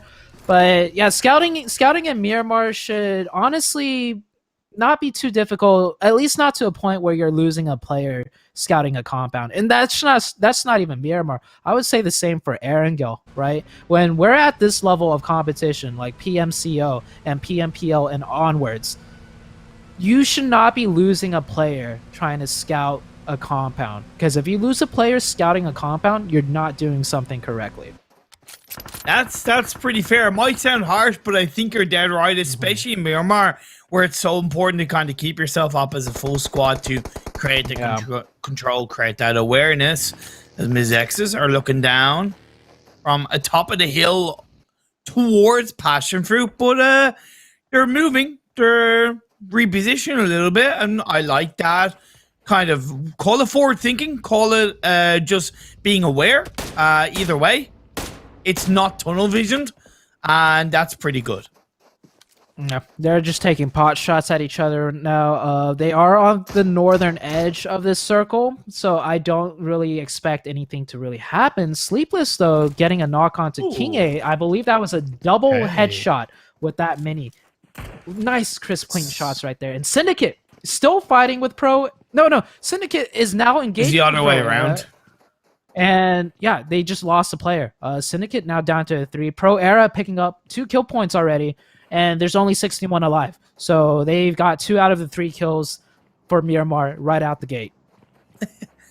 Again, you maybe reposition, change your drop spot, and work out in your favor. Now EFC, we've seen them hunt throughout this early parts of this game, and even throughout this day.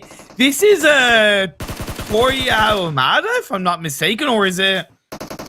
Oh my god, I'm trying to think where it is. We're on the hard northeastern side of the map. Oh, that was where that happened. So remember when I said 2,000 meters? 2,000. That's more than 2,000 meters, and that's where EFC decided to strike. They decided to strike in Al Azhar. Ace definitely receiving a we support farmers treatment right there, running into EFC. Luckily for them, they don't lose their entire squad, and they just lose 1 player. Honestly, but still, man. It's going to get to the point where it's going to become a badge of honor to have one of your players killed early game by EFC, right? It's going, yeah. I'm part of the EFC kill club. I'm part of the EFC kill club, and it's just like team by team, we're going to see that come into play. But phase 2 has rotated and it's continued down south, so that makes it, I would say, relatively tricky for these teams to find key areas, because one, it isn't always a common place for the circle to go, but also the hills are quite arduous to hold on to in my eyes, and unless you're very confident of your positioning, you can get caught out.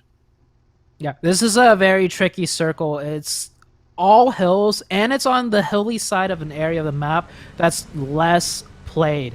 And so yes, I wouldn't even really know with a circle like this exactly how to rotate in, and we're gonna have to see a lot of these teams make those tricky rotations, and for some teams they're gonna get the short end of the stick and simply not be able to survive the next circle shift.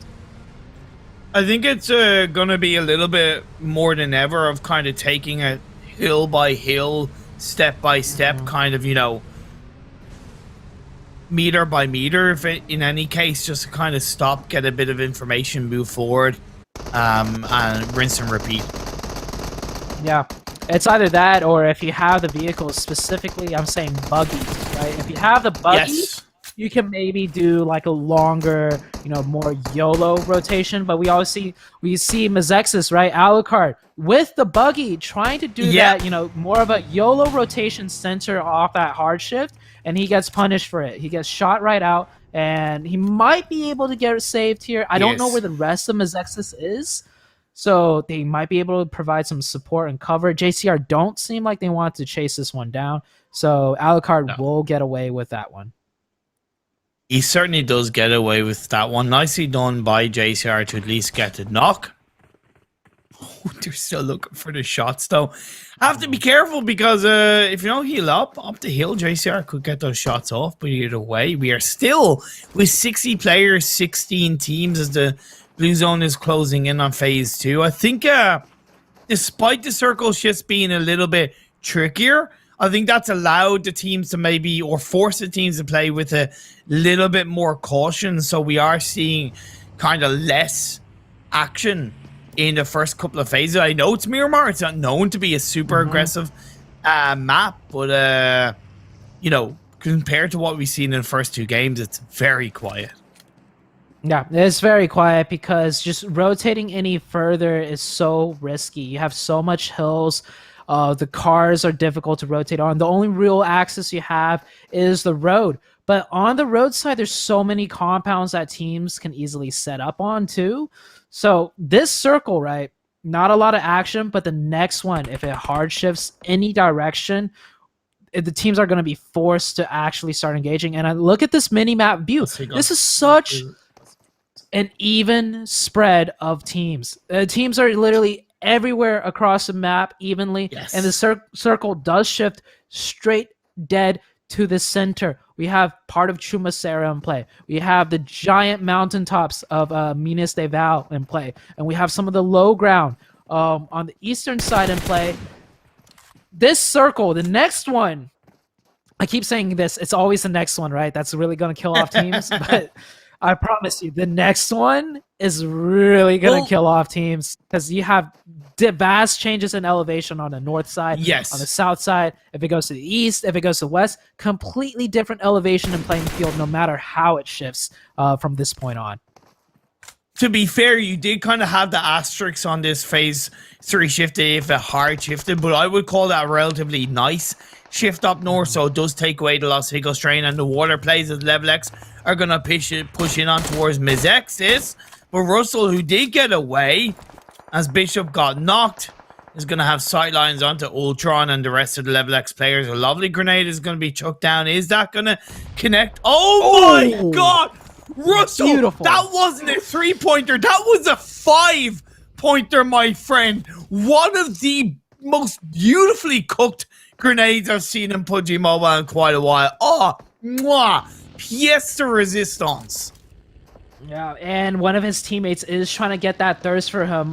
Currently now bleeding out to half HP. Russell can't drive down to confirm the kill. Maybe his teammate can get it, but I think that it is going to be a revive. So beautiful nade, but it will not result in the kill point that he was hoping for. I think it was also more about securing a disengagement up the hill. And now as Punjab United are going to push in and encroach on the space of teammates, that kill comes on through and Punjab United down to 3. But just like it can be, the third parties of Miramar off the back of that phase 3 shift is going to shine on through. It's not even a third party. It's just the other teammates playing in the background on the outside of the circle, capitalizing off that position and getting another knockdown on the Punjab United. Not looking good as Nimbo is on his own, while his teammate Man is trying to drive somewhere to give some space, and his buggy is upside. Oh no. That's a feels bad, man. That is I don't think I've ever witnessed that on a tournament stage before. A buggy upside down that hasn't exploded yet, and then explodes in your face, and that is Punjab out, the first team out on this Miramar map. So they're not having that great, turnaround day on day number 2. But yeah, here's that northern shift, and EFC, that's not even fair. EFC is just getting it easy now. They were so far out in the blue zone, and then the circles just all shift north because they're coming in from the north.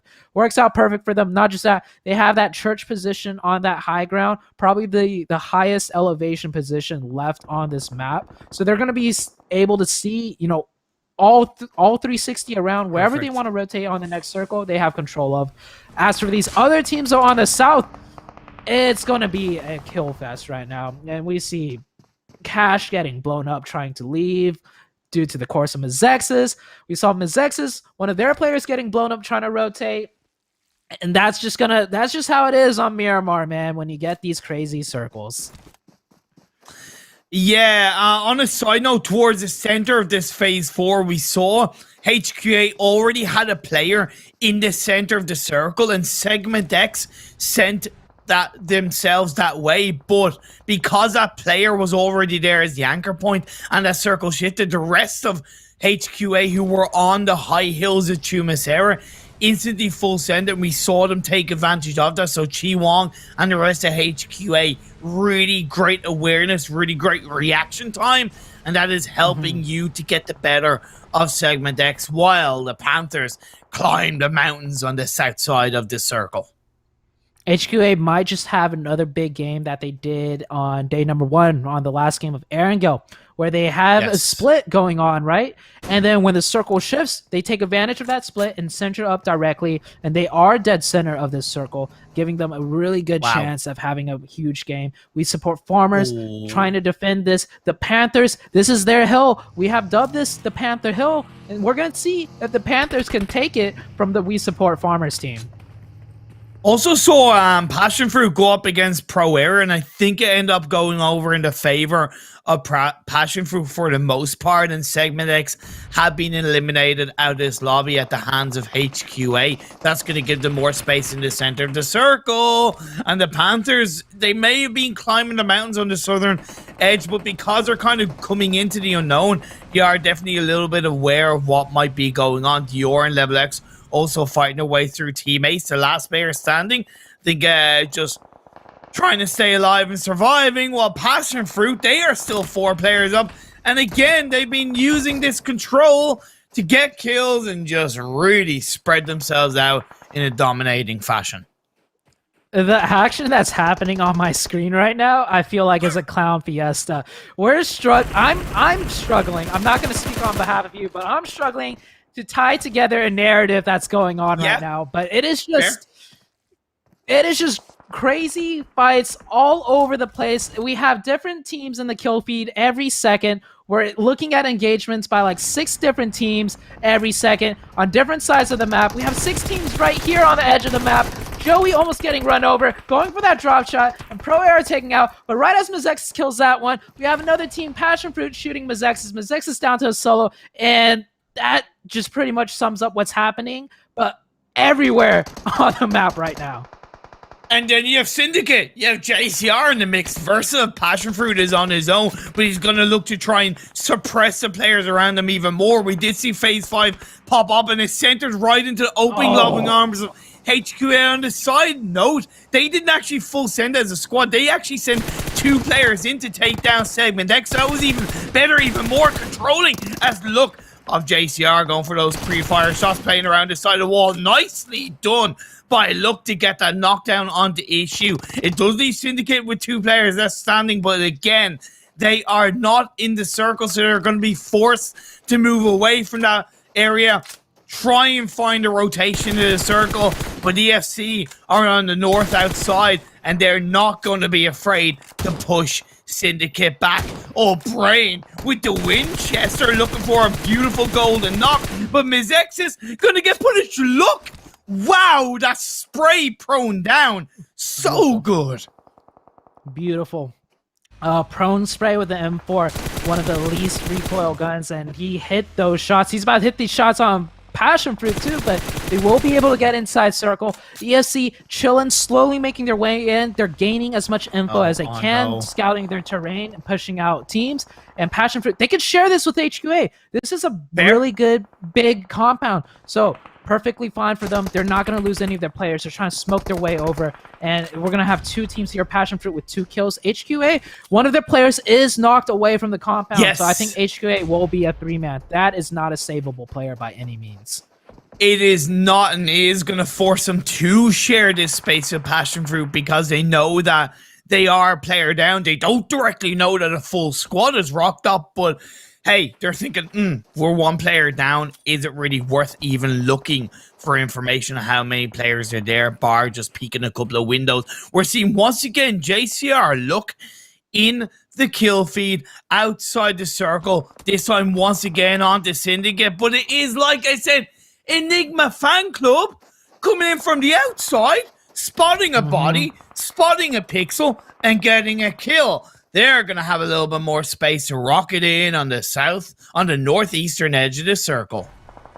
Yeah, EFC is literally just biding their time because of their position earlier, right? Gives them so much sightline, so much control. They don't even have to be in the next circle because they already know they have a safe spot. So they're just picking up kills left and right on the edge, and essentially their sides are wiped clean right now, and all they have to worry about is the next circle shift and wherever they have to go next.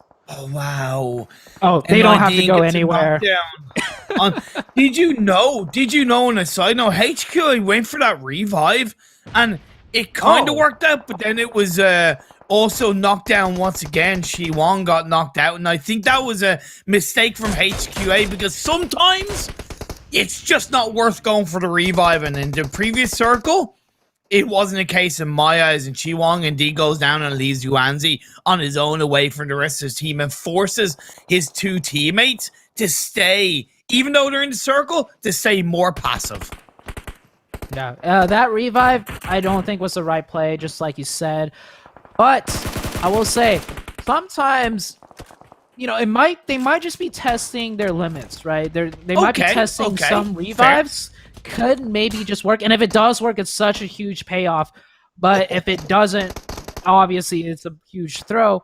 Either way, they do lose that player, and the other player does manage to make it back safe, so they don't lose an extra player going for that revive. And this circle is slowly starting to close. EFC, like I said, they actually don't have to move anywhere, and this circle pretty much should give them the win. They control all the engagements, they control all the sightlines, and all these other teams is just going to have to fight each other, while EFC can take their pick on which fight to take. M19 are going deep, they're going harsh, they're going loud, but is it going to work out? Not the case. 2 of their players are knocked down, so it does leave just Skur left. It's actually, yes, Skur is down. It does leave M19 with 1. Revenge is out. That's going to be the end of them. They went in deep, they went in hard, they went in proud, but it didn't work out. And now it's Mezexis' turn. HQA, they may be down to 3, but they're on 11 kills in Miramar, baby, and it's looking good to control the south side. PassionFruit has stayed rather passive, but they are still up as a full squad. Yeah, and I think with this next circle shift, no matter how it shifts, EFC should be chilling. Because even if it shifts off them, the other teams are going to be busy, worried about each other. And EFC still have vehicles. They're able to make their way in. And it all comes down to Alucard right now, who's still not in the zone. Is he able to find a good position to snake it out for another circle? These teams are aware of Alucard's position. He is going to like to take the left side, which does put him in the sight lines of the EFC team.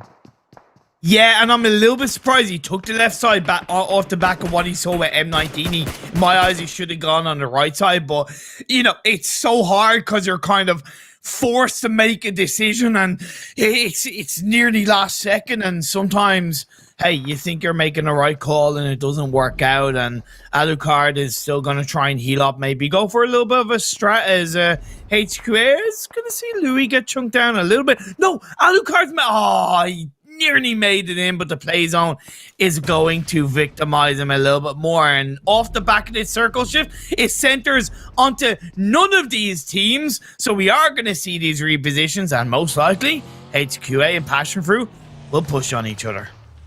Now, HQA and PassionFruit's going to fight. EFC is going to just sit and watch and just, take up whatever scraps they can. And once they keep track of kill feed well enough and they see both teams are hurt, easily EFC will just push in third party and get that chicken dinner. It's not even a bold prediction. It's just what's going to happen. And EFC even has Springwell. They did for a little bit, still on top of the hill to give information, and that kind of worked out. Nicely played by Enigma to get that knockdown on the verse on the side of the wall, using that crate to give him a peaking advantage onto both of these teams. The Blues on the face, everyone's closing in. Sleepless finds Louis of HQA, and PassionFruit are in the position where they only have 2 kills, so they need to pick up as many as possible as HQA are down to 1, but the Molotov is gonna burn so many players alive, and that leaves Jay as the last player up for PassionFruit. Oh, I think PassionFruit lost focus there on what they needed to do. They should realize EFC, we're not able to fight in that. We should commit all of our 3 remaining players onto HQA, but they, kind of lost sight of that. Oh, they actually had 1 player set to first aid. Okay, I like that. It makes more sense why PassionFruit looks so separated on that defense of HQA. Is that enough first aids, though, to really make an impact? No. I don't think so, because the zone is very slow, and HQA might just survive this on the zone speed alone. And I think PassionFruit is going to end up in a 3rd place finish. EFC, obviously, going to take that chicken dinner. Great finishes out of all 3 of these teams, though. Amazing positioning for both of these. And I have to commend the heel strat from PassionFruit to try and pull it out of the bag. But inside the blue, Coops is going. They just don't really, I'm not going to say they don't care, but they know they can lay the pressure and the hurt onto HQA, and that is going to be crass going down to the blue zone. And like you said, ESC back-to-back chicken dinner. Back-to-back chicken dinners in 2 completely different fashions. One, they get zone, which is what we saw here. So a little bit of a lower kill count, but we've also seen when they don't get zone, they can still get that chicken dinner, but it just gives them a higher kill count. So EFC is literally more dangerous when they don't get circle right now in these lobbies with the style of play that they have put in. And it's probably better for these teams that EFC gets zone blessed, so they're not moving around too much hunting everybody down. Amazing. I've been tuning into quite a good few of the other regions across the PMCOs, and we've seen first place teams of those respective regions, actually take a dominating lead. And coming into day 2, I was thinking that's not going to be the case here in North America, because I thought, hey, PassionFruit are going to put up a more of a fight. SegmentX, they're going to raise themselves up, etc., etc. But no, it doesn't matter what team are kind of raising themselves up. ESC are just ready to bat them out of the park and continue that domination. So really, it's the same in North America as it is across multiple regions. One team is ruling the lobby completely, and in North America's case, it's ESC. I will note, once again, and you kind of said it, HQA, PassionFruit as well. Those are really, to be fair, quite consistent results. Yeah, very consistent. They made use of those zone rotations. I like, PassionFruit just gunning for it. They realize on that shift, there's Yes. not a lot of playing ground.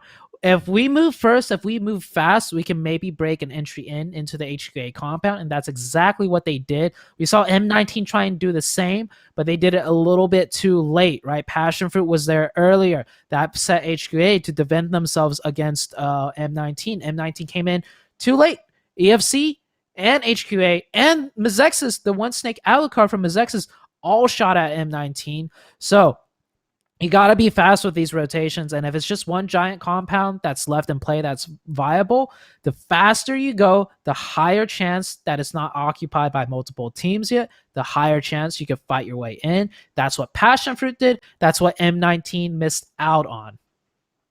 It is true. And you talked about Mezexis 2 games in a row. They've gotten pretty strong performances, 12 points in this Miramar game. I will note, as much as you kind of, use M19 as a negative example, they did still get 9 points. So it was within that kind of consistency range. And considering we had seen them slipping, I will kind of, compare it to the, how they've performed or how they've been slipping. I'll say at least that's a bit more of a bounce back in confidence for them. Yeah, 9 points, definitely a solid game. I did not realize they managed to pick up so many kills along the way. Yeah. So they played those zones perfectly up until, the very end. But that's good, because that's one small key mistake that they could focus on and fix for future scenarios. It's not like they dropped out early on due to multiple, rotational mistakes or whatnot. So they were picking up the kills. They positioned themselves to be alive as a 4-man team into the very late game. They just need to switch up that timing a little bit on the rotation and maybe recognize, hey, we have zone on the edge here, but this is a prime opportune time for a fast rotation into the center. Oh boy, what a Miramar game. That finish was pretty spectacular nonetheless. And we have one more game to go here in the PMCO North America, brought to you by the wonderful folks over at Oneplus and the OnePlus 8T. So don't go away. We will be back on your screens as soon as possible.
OnePlus 8T. This has the 120 hertz, so it is wicked smooth. 15 minutes will get you charged up for a whole day. And this has a quad camera too. Got a 48, a 16, a 5, and a 2 megapixel.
OnePlus 8T. This has the 120 hertz, so it is wicked smooth. 15 minutes will get you charged up for a whole day. And this has a quad camera too. Got a 48, a 16, a 5, and a 2 megapixel.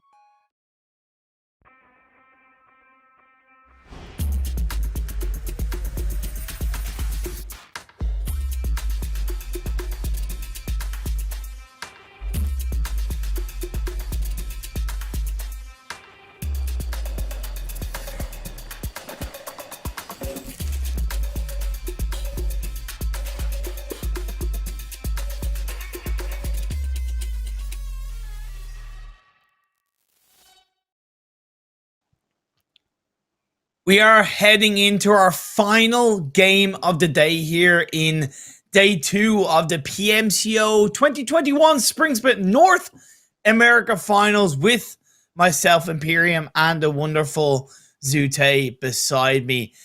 That Miramar game, probably top 5 favorite games so far we've had in the PMCO. Yeah, the Miramar finish, that was a more unique one, right? We had a compound dead in the center of the zone, but it was also the low ground surrounded by all the high ground. So we saw like a bowl of carnage just like dropping in, into that compound, and it was just a grinding field. Yeah, that was a fun one, but that was also one of the most crazy ones. It was just fights left, right, center, scattered all throughout the map. 5-4 teams involved in each gunfight that there was. There was no isolated fights. There was like car rotation kills. That was definitely a hectic Miramar game, to say the least. It really was. Let's take a look at the overall standings after that game 3 to see who's been moving, who's been shaken. And I'll tell you what, EFC, the only way they're shaking is just shaking at the fact that they have such a strong lead over not only second place, but now third place.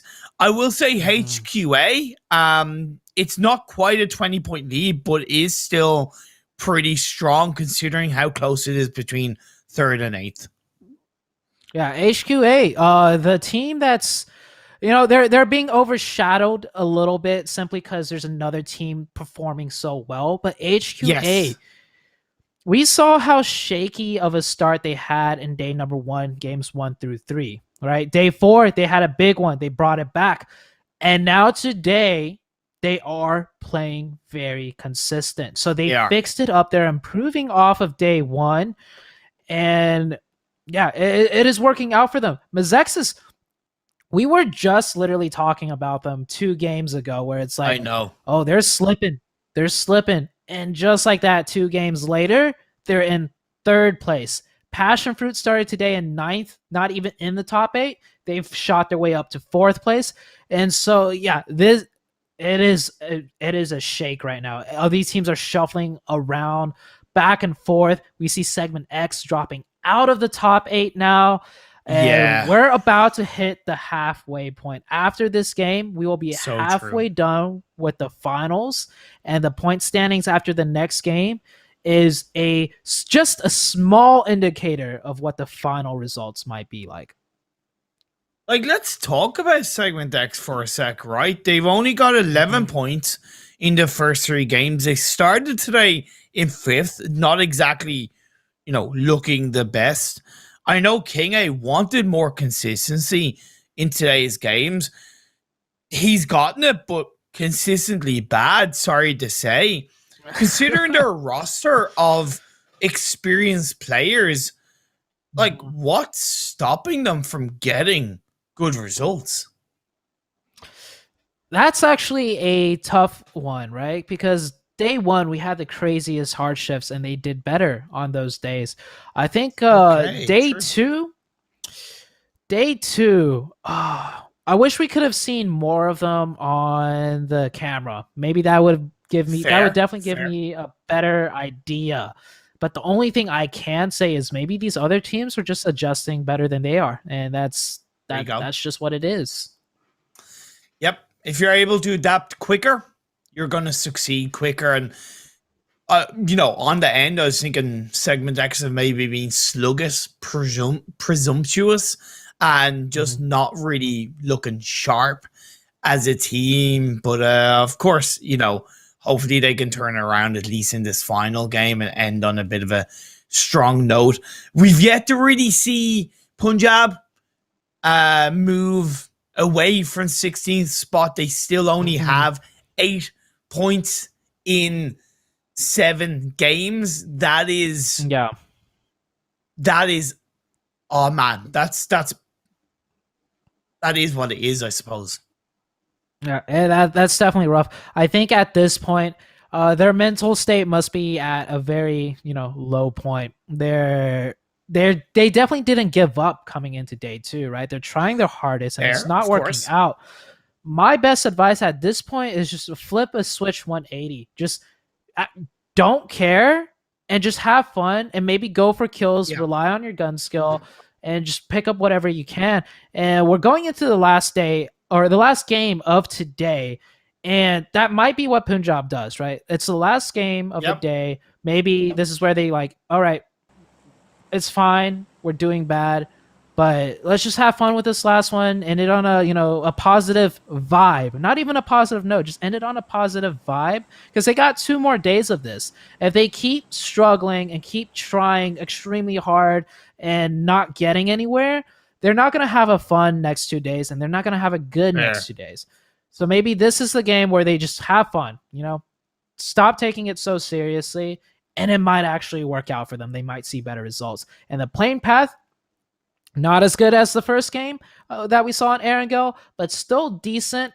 EFC, though, does have to stretch a little bit for cars to Severny, which might actually cause them to pick up some guns along the way and try and cut off any other rotations. I'm sorry, I gotta mention it real quick because it may just happen. Yeah, no, I think it's an important thing to mention, to be fair. It's just that laugh, Imperium.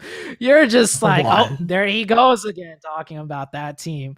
But as for all the other teams, we're seeing them drop off, no problem. I don't see any really big contentions. Once again, Punjab is with Mezexis. They're sharing that Yasnaya. Mezexis shouldn't really care at this point, though, because they're sitting comfortable in 3rd place now. Pro Era, one of the teams that we're looking to, do a little bit better, dropping off in military base. And that first circle does come up, a very familiar first circle for all of these teams.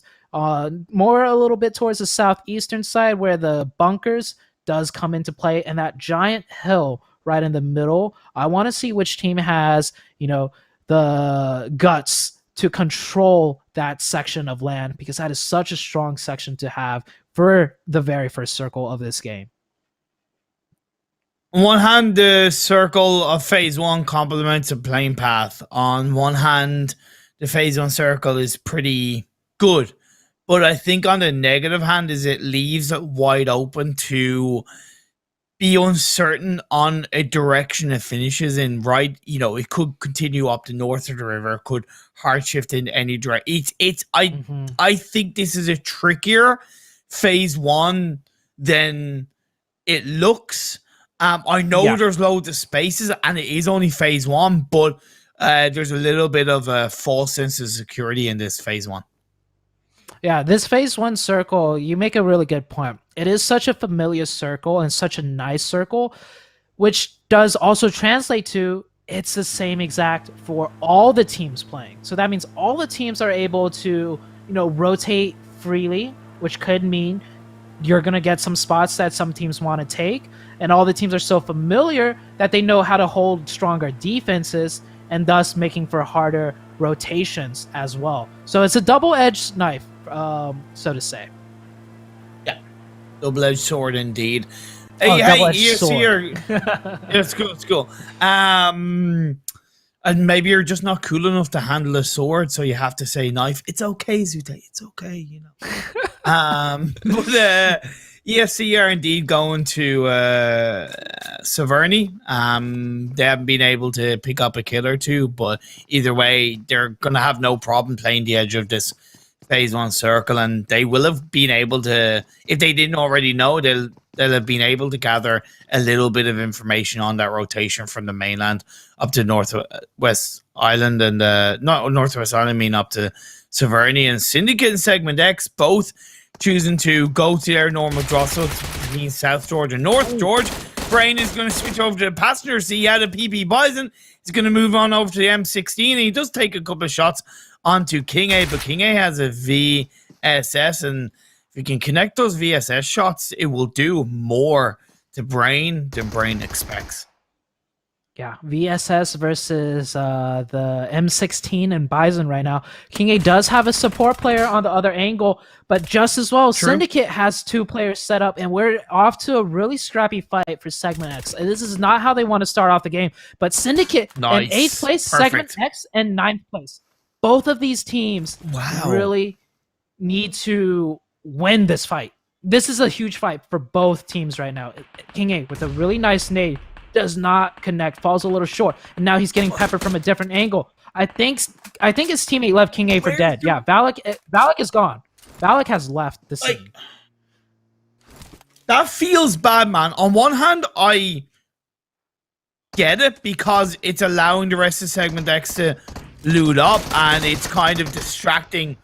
Okay, King A gets a second knock, and unfortunately goes down. I don't think the rest of SegmentX were expecting that, but you got to think maybe they're regretting not sticking around with King A to capitalize off the back of those 2 knocks. Yeah, what a great, kind of last hurrah, last stand for King A. Completely surrounded in a 1v4, and he gets 2 knocks. Maybe, I think LeveLx just didn't even have a weapon yet, right? That's why he went to the next compounds nearby to get a weapon so he could support his teammate. But it's just King A getting the short end of the stick there, left for dead in a sense. And SegmentX down to 3 players, and Syndicate picking up 1 kill. I will say again, like I kind of was about to finish touching upon that, is at least SegmentX have been able to theory loot up earlier compared to Syndicate, so it might give them a bit of a quicker rotation into this phase one, and they can get sweet revenge on the edge of this phase one. But Team Ace on Potato Hill, the edge, while the Panthers hold a very central position on this quite tricky area of the map, even though it is pretty strongly inside this phase one. Yeah, this position with a zone like this, you will always see 2 teams contest each other in this fashion, and it usually just ends up in a stalemate. Both teams here are more so here for rotations, right? It is a good rotational point. You're on the high ground. You could easily just navigate around the hill on either the north side or the south side. So that's why you see these teams there, and they're not really looking to engage. Speaking about engagements, though, Dior losing a player to Mezexis, and Mezexis just full sent that bunker. They wanted that position. Dior was too split up and couldn't defend that properly. Yeah, that's why I literally kind of looked at the position of the Dior players, and I put my hand on my chin as if, what's going on there? You know, very split up, and I like that focus from Mezexis. Just go to where they want to as a full squad, and hey, this is our spot. Dior got caught out. Yeah, Dior definitely did get caught out. And that's a fast rotation from Mezexis. They're looting Yaz, which has a lot of loot. So they cut their loot short, and they just went for it. And I think they're actually looking to take this fight. They are pretty central, so there is a worry of third party as other teams try and explore, you know, what's open in the central area. But I think Mezexis is feeling confident. You know, they've had 2 really good games back-to-back. They're sitting at 3rd place. So maybe they're just pushing their limits and seeing what they could do. Alucard goes for that quick scout, doesn't see an obvious opening, and so he's going to go right back up. I like that play. You know, try a little bit, doesn't get any rewards. All right, no problem. We'll just go back to holding a strong position that we wanted. On a side note, whenever you say Yaz, I always instantly think Yaz Queen, but that's why I kind of chuckled when you said it, because I'm not, it instantly pops in my head and I really want to say it, but because you're kind of in the middle of a sentence, 1, I don't want to interrupt you, and 2, I just know it's super duper cringe, but just know that's what comes into my head whenever you say Yaz for Yaznaya. But phase 1 is closing in. ESC wrapped in from Severny onto the northeastern edge. Pretty standard stuff. I will say, although SegmentX have technically been able to loot up quicker than Syndicate, there's no real difference in their timing. And phase 2, it goes pretty nicely east. Yeah, the circle does go a bit east. The only big difference now is teams should start worrying if it's going to end up where M19 is, right? That lumberyard. Lumberyard, so tricky because in like a 500-meter radius, rotating around there is a no-go. You have way too many hills, way too many trees, way too many sight lines to be shot at as you're driving. So that zone ending, as this end zone ending, that's going to be difficult for all the teams.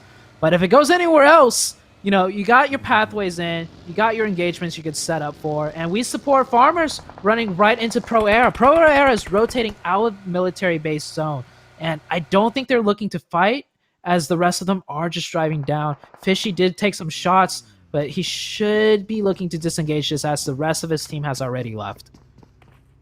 Yeah, with Pro Era, I like the fact that they have that secondary draw spot, which is, of course, military island.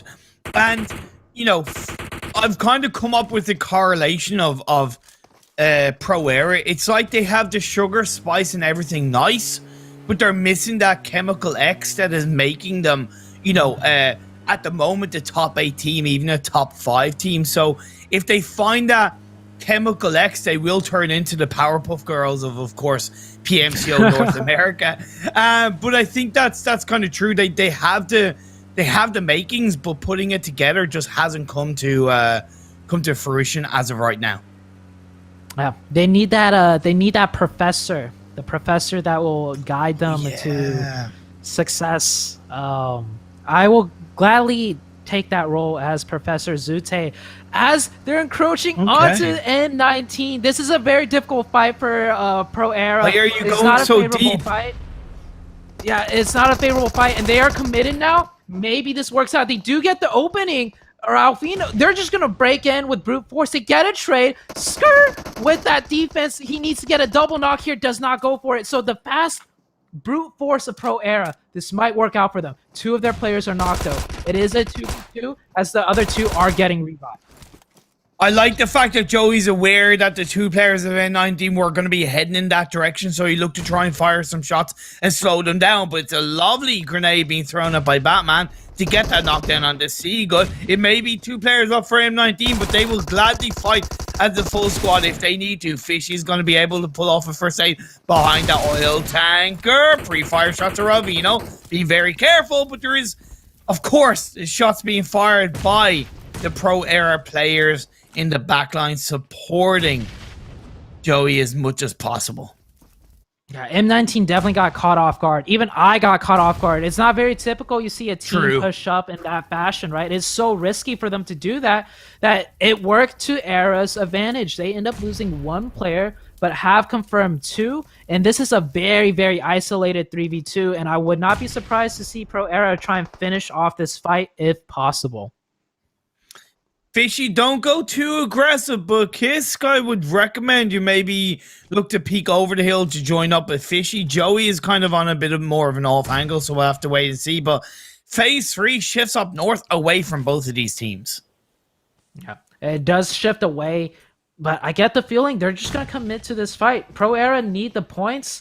Yes. Oh, no, they're actually going to go for the rotation. I like that too. Pro Era playing very defensive. It's a 3v2. It can easily go wrong if not done correctly. So they are going to rotate off of that shift to the north.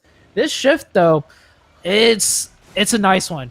It's a very nice circle with different elevations, different compounds into play, and it's going to make for a very dynamic ending. In towards the fields of Yaznai, I think there is Syndicate, EFC, and as far as I know, Punjab United, but it is HQA who are pushing back the players of Panther.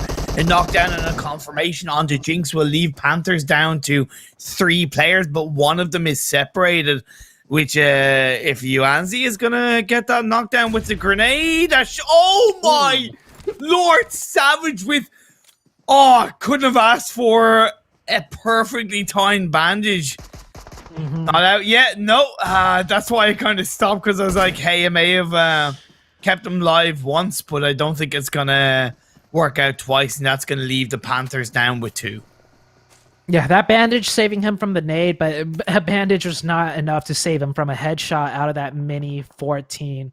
HQA finishing up that player of Savage. Ace going for the rotation. LeveLx also going for a rotation on the western side. So a lot of these teams haven't finished a rotation yet, which just means a lot of these teams are still going to continue their engagements. They're going to end up running into the Panthers, which is now down to, I believe, a 2-man after they ran into a fight with HQA.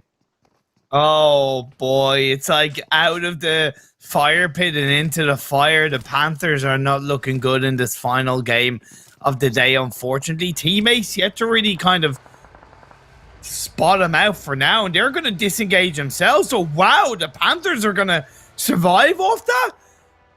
Okay, teammates, I don't know if you have your blinkers on, but yeah, don't know what happened there. Well, they're not in zone, right? So they're still thinking about getting into the circle. So it gives that Panther player a little bit of a breathing room, but he's still got to make it into zone himself. And now we're watching the northwestern side of the map, and the circle's already about to shift, and these teams have barely finished rotating in. So a lot of these teams aren't even, able to rotate into the next circle shift because they're still dealing with teams surrounding them. And let's just take a look how this one goes. I do think, this circle. Wow. I love this one. This is one of my favorite circle endings.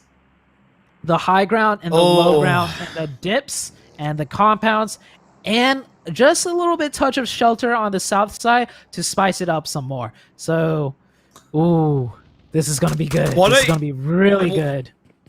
I know XTV gets knocked, but what I loved about EFC is that fact that they recognize that off the back of the circle shifting, there could have been teams kind of pushing in towards the edge of that circle on the field, so they went for a 2-2 split. I know one of them got knocked down, but I still like that control coming out from XTV on the edge of the circle. It's not going to be the easiest role to handle now because LeveLx are near them. You have Punjab United are somewhat gatekeeping them in the circle, but the way EFC have been playing, I've no doubt that they will be able to handle it for as long as possible. LeveLx are going to push themselves away, and they're going to go into the side of the Panthers, who are split up in a 1-1, while teammates holding on to the southwestern side. LeveLx are going to push in and take down one of the Panthers players. Yeah, in this rotation, so many teams still not even in zone yet. We're going to see more fights break out. We see Ace rotating into a dip south of Punjab. that dip is a really good one because they will be able to just survive in there. Maybe rotating out of it is going to be tricky, but it puts them in the center or more central. And a lot of these teams are going to be stuck on the peripherals fighting each other, and they could just chill here down in the dip. No sight lines onto them, really. EFC, they might decide to finish their fight with Punjab, as Punjab is down to 3 players. Great use of traffic control, right? They push that team away, and now they can focus on Punjab. But SegmentX coming on from the other side, they cleared out their right, but their left side isn't pushed out yet, and now SegmentX is looking to take advantage of EFC. Come on, SegmentX. Come on, I want this game from you, as Grave is going to take down Beast of LeveLx, and I think that's LeveLx losing another player in the blue zone, and that's where that 2-2 split from teammates is so valuable, because it secures their position in circle. It gives 2 players on the off angle to get more eyes on the teams around them, and it does create way more of a controlling position. Phase 4, blue zone is pushing in. SegmentX are on the fields of Yasnaya, but they are close to the edge of the circle. Yeah, SegmentX not able to get an opening with the great use of smoke, so they're going to disengage that. Now EFC forced to rotate in, and EFC didn't get a chance to really clear out a team on any side. So now this is going to be kind of tricky for them if they're going to just... Okay, here we go. I was just saying it. They are going to decide to clear out a team, because if they didn't clear out a team, the next rotation is just going to make it so bad for them. So they realize this, and they're going to go for the fight now rather than later on. So they have 1 player in the off angle, but they need to look to bait Punjab United somewhat into the open. They can't all full send it into those buildings unless their 4th player joins up, and I think that's kind of going to be the case. Spring is in the back line. He's moving a little bit closer. XCV goes up onto the roof. He gets a knockdown. What a great switch through, but he's going to get knocked down in return. Now, where is the rest of the players of ESC as a confirmation is going to fly on through? Oscar's going to get knocked down, and Numbu's left on his own. I got to say, maybe that's just a tiny bit lack of coordination from ESC. However, they still come out on top in the fight. Yeah, great move out of Slicky to get on the roof like that. I'm actually not even sure how he did it. I'm taking note of that. I didn't know you could get on the roof from the outside. He probably used a vehicle to bump himself up to the ledge. That's what I'm thinking. But great play out of Slicky. Maybe not timed the best with the rest of the team to push him from the stairs. So Slicky does get taken out. But it was the opening that they needed to break into this fight. And now Punjab is just down to 1 player. PassionFruit onto Warning 6 is going to get a kill off the back of that. 12 teams left, 37 players. Nimbu is going to be in the bathroom, as the last player of a team is always going to be, and that's going to be Coops cleaning that one up. They're out of the circle, though, and teammates are looking to gatekeep them. Grave finds Coops, hearing the noise. Spring is out in the open, is looking to get caught out by Nomi. This is good for teammates, and even having Killer across the road. SegmentX are going to get caught out a little bit, but it's not going to stop them looking for a couple of shots onto the players of PassionFruit. Yeah, SegmentX just kind of, full sending without doing what EFC did, which was clearing a side for them to control. They could have easily tried to work on PassionFruit's side, which is just a little bit to their east side, but this is the issue with not taking a fight 1 circle previous, right? When that circle shifts away from you, you just move in with no spacing control, and you end up getting taken out. Now HQA in the zone at that dip. Ace also at the dip on the northern side, and now it's just Ace has a great split though. They're controlling the dip and they're controlling the ridgeline, which gives them full control of this northern side. But do they have an ace up their sleeve to get the best of EFC? We'll have to wait and see. There is still 1 player left from the side of PassionFruit on the northern edge of the circle. Let's see if Jay can keep the game alive. There's currently 10 teams left, 25 players, so there's not really as many players in the lobby, considering we still have 10 teams left in this game, because there's been a lot of single fire kills throughout these circles, and wow, that is an Enigma nearly knocked out by grenades. Yeah, I like what Ace is doing here. They're looking to clear out the sides, just as I was talking about earlier. Yeah. I want to see Ace push this side over here, and they're even aware of Prophecy that has managed to snake his way in. If they're aware of Prophecy, they should go ahead and smoke out Prophecy and then push into him, just in case EFC, third parties this. Oh, no. They're going to go for a quick drive, though. Oh, he misses, gets off the car, drop shots. Oh, gets taken down from the fall damage. That was risky. That was EFC, close. good thing they're only a two-man. If EFC was not a two-man, they might have sprung up and third party off of the gunshots, but Ace leaving a 2-2 split. Very good control out of them. I love seeing this. They are playing in tip-top fashion right now.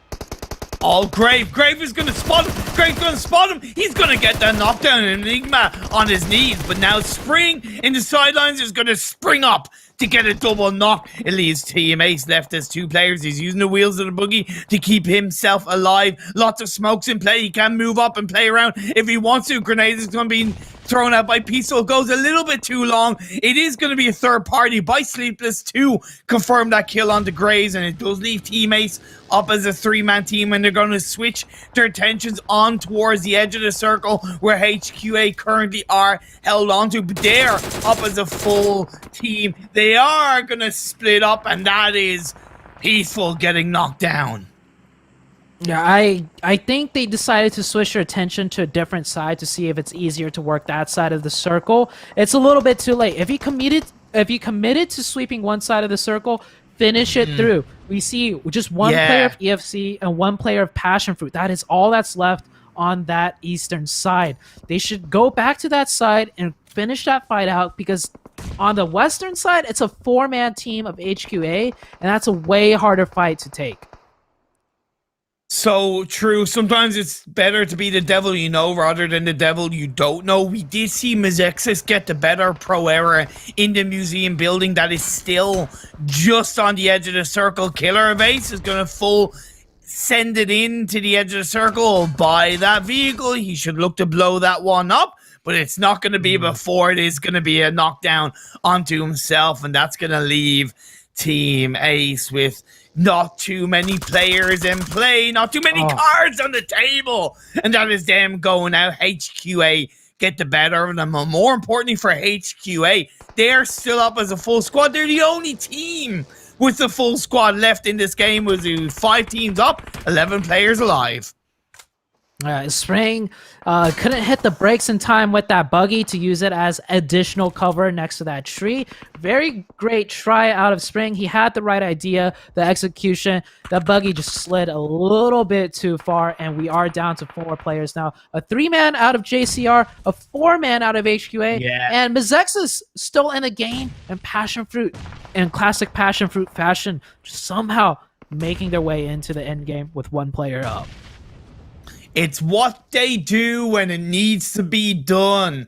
HQA, though, looking for some beautiful grenades, and Cross is going to find that one on to look. They're not in the circle, but if they can get rid of that team that is outside the circle, it makes it a little bit easier to enter, or at least send them back, create a little bit more space. They do still have to not get tunnel vision to the point where they're still finding some kind of position in the circle, but Shi Wang on to look once again. He got revived up, but just like that, he's knocked back down. 5 behind the tree is going to get that revive once again as Nemesis gets knocked by the last player of PassionFruit.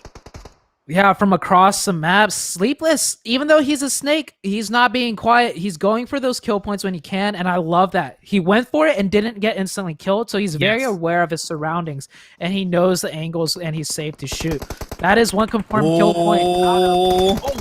My lord, 2 players of HQA pushing in onto the side of Mezexis, and both of them get knocked down. It's actually 3 players, because Cross is going to find a knock. He's going to go into the passenger seat. That is OG Straps. He tries to heal up, but he's going to get knocked down. Bishop was way more aware of that. He knew what was going on in through the window. HQA are down to 1. If you're going to send it, why didn't you send it as a full squad? Because you knew JCR still had a player in play. So yeah, and 5 takes him down. Unfortunately, poor execution from HQA.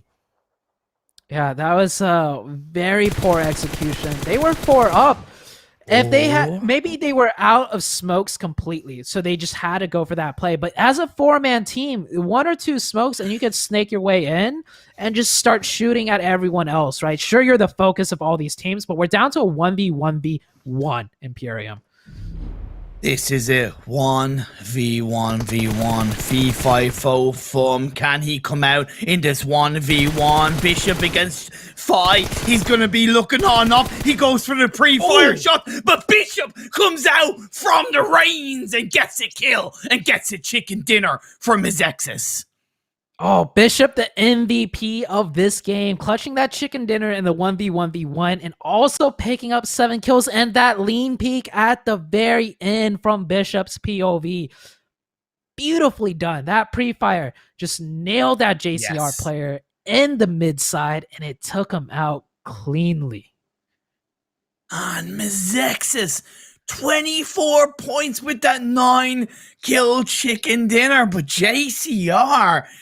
man, ending once again on a strong note, getting 19 kills with 19 points with 7 kills. PassionFruit, you know, they were quiet with that last player, but they did pick up, I think it was 6 kills by the time Sleepless. Well, no, it was 6 kills by the time Sleepless was left on his own, and then he picked up a kill onto one of the JCR players. So really great result from PassionFruit with 17 points. Yeah, we're seeing all the top teams performing well once again. Mezexis turned it on. They went from, a lower standing all the way up to potential. I think off of that win, maybe 2nd or 3rd place, right? JCR, one of the teams that I wasn't really looking at, but 2nd place finish, almost getting that chicken dinner. That shoots them right back up. And it's just, this is constant shuffle of teams, man. The skill level of all these teams is very close to each other. There may be a few outliers, but it is anyone's game, to be honest with you.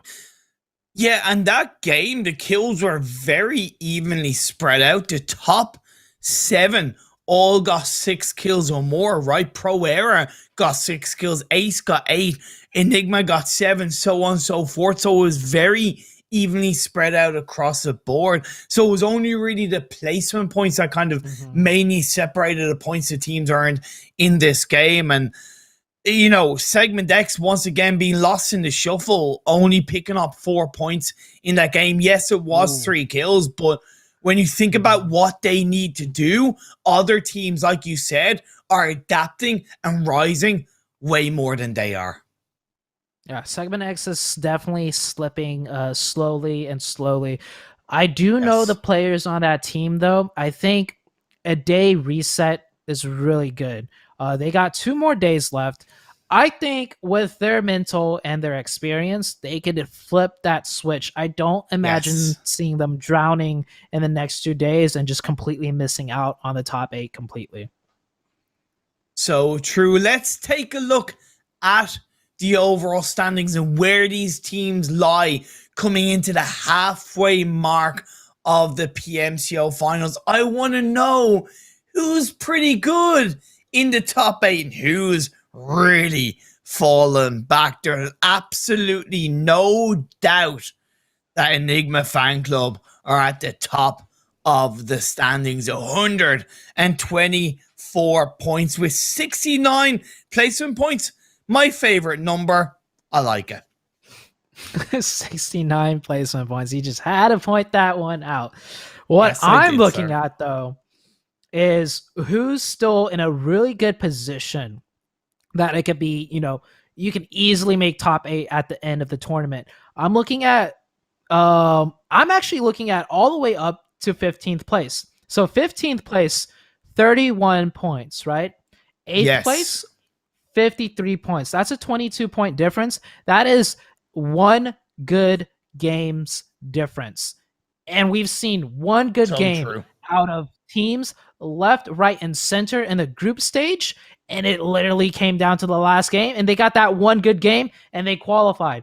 So all the teams that can still make the top 8. The only team that's really kind of slacking right now is Punjab. But for everyone else, it is still well within reach to break that top 8 and to qualify for the PMPL North America.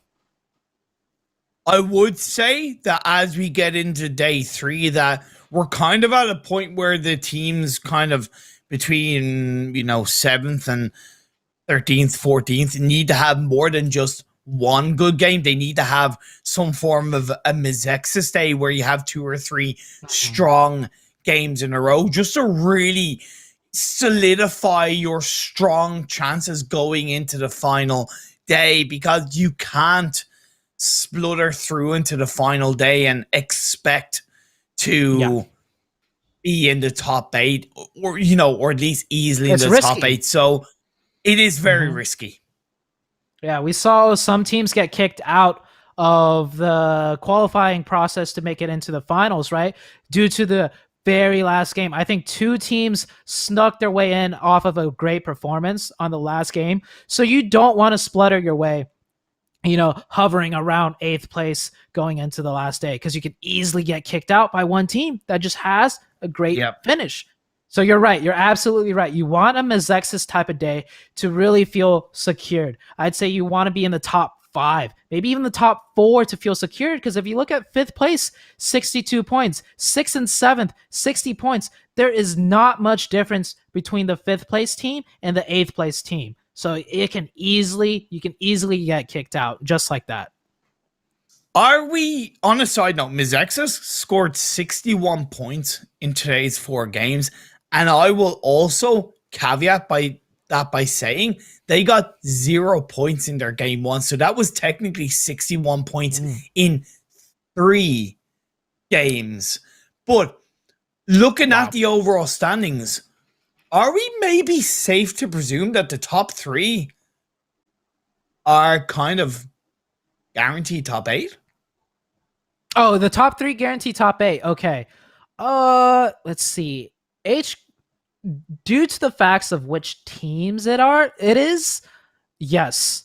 Points alone, I don't think they're out of it yet, but I know Mezexis is very experienced. They're not going to throw, that lead. HQA, hey, they are such an experienced team, and the one major flaw they had, they fixed up today. Just like that, 1 day adjustment, and it's done, right? And now they're holding a strong position in 2nd. So yeah, I would say the top 3 and even the top 4, simply because 4th place is PassionFruit. Really?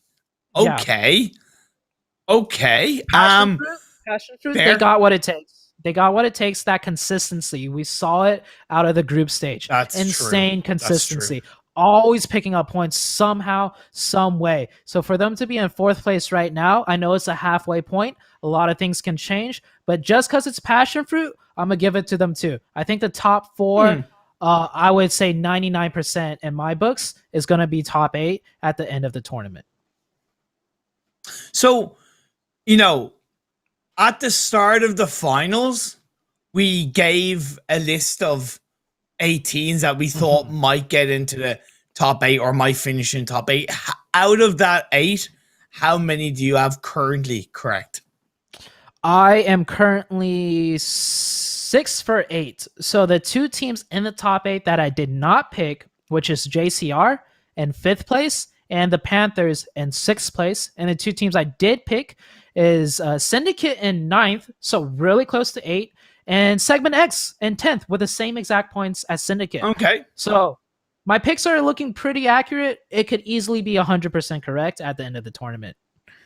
Okay. I'm on 4 out of 8, but there's still 8 more games to go. So I'm going to sit down quietly and pray that the teams that are not currently in the top 8 out of my list have a banger of a day tomorrow. We'll have to wait and see. And hey, we are halfway through the PMCO Finals. The top 8, as you said, will make it through to the North America PMPL. Join us tomorrow for the next 4 games, because I know for a fact there's going to be a hell of a lot of action. Have a good evening. Have a good night. Stay safe.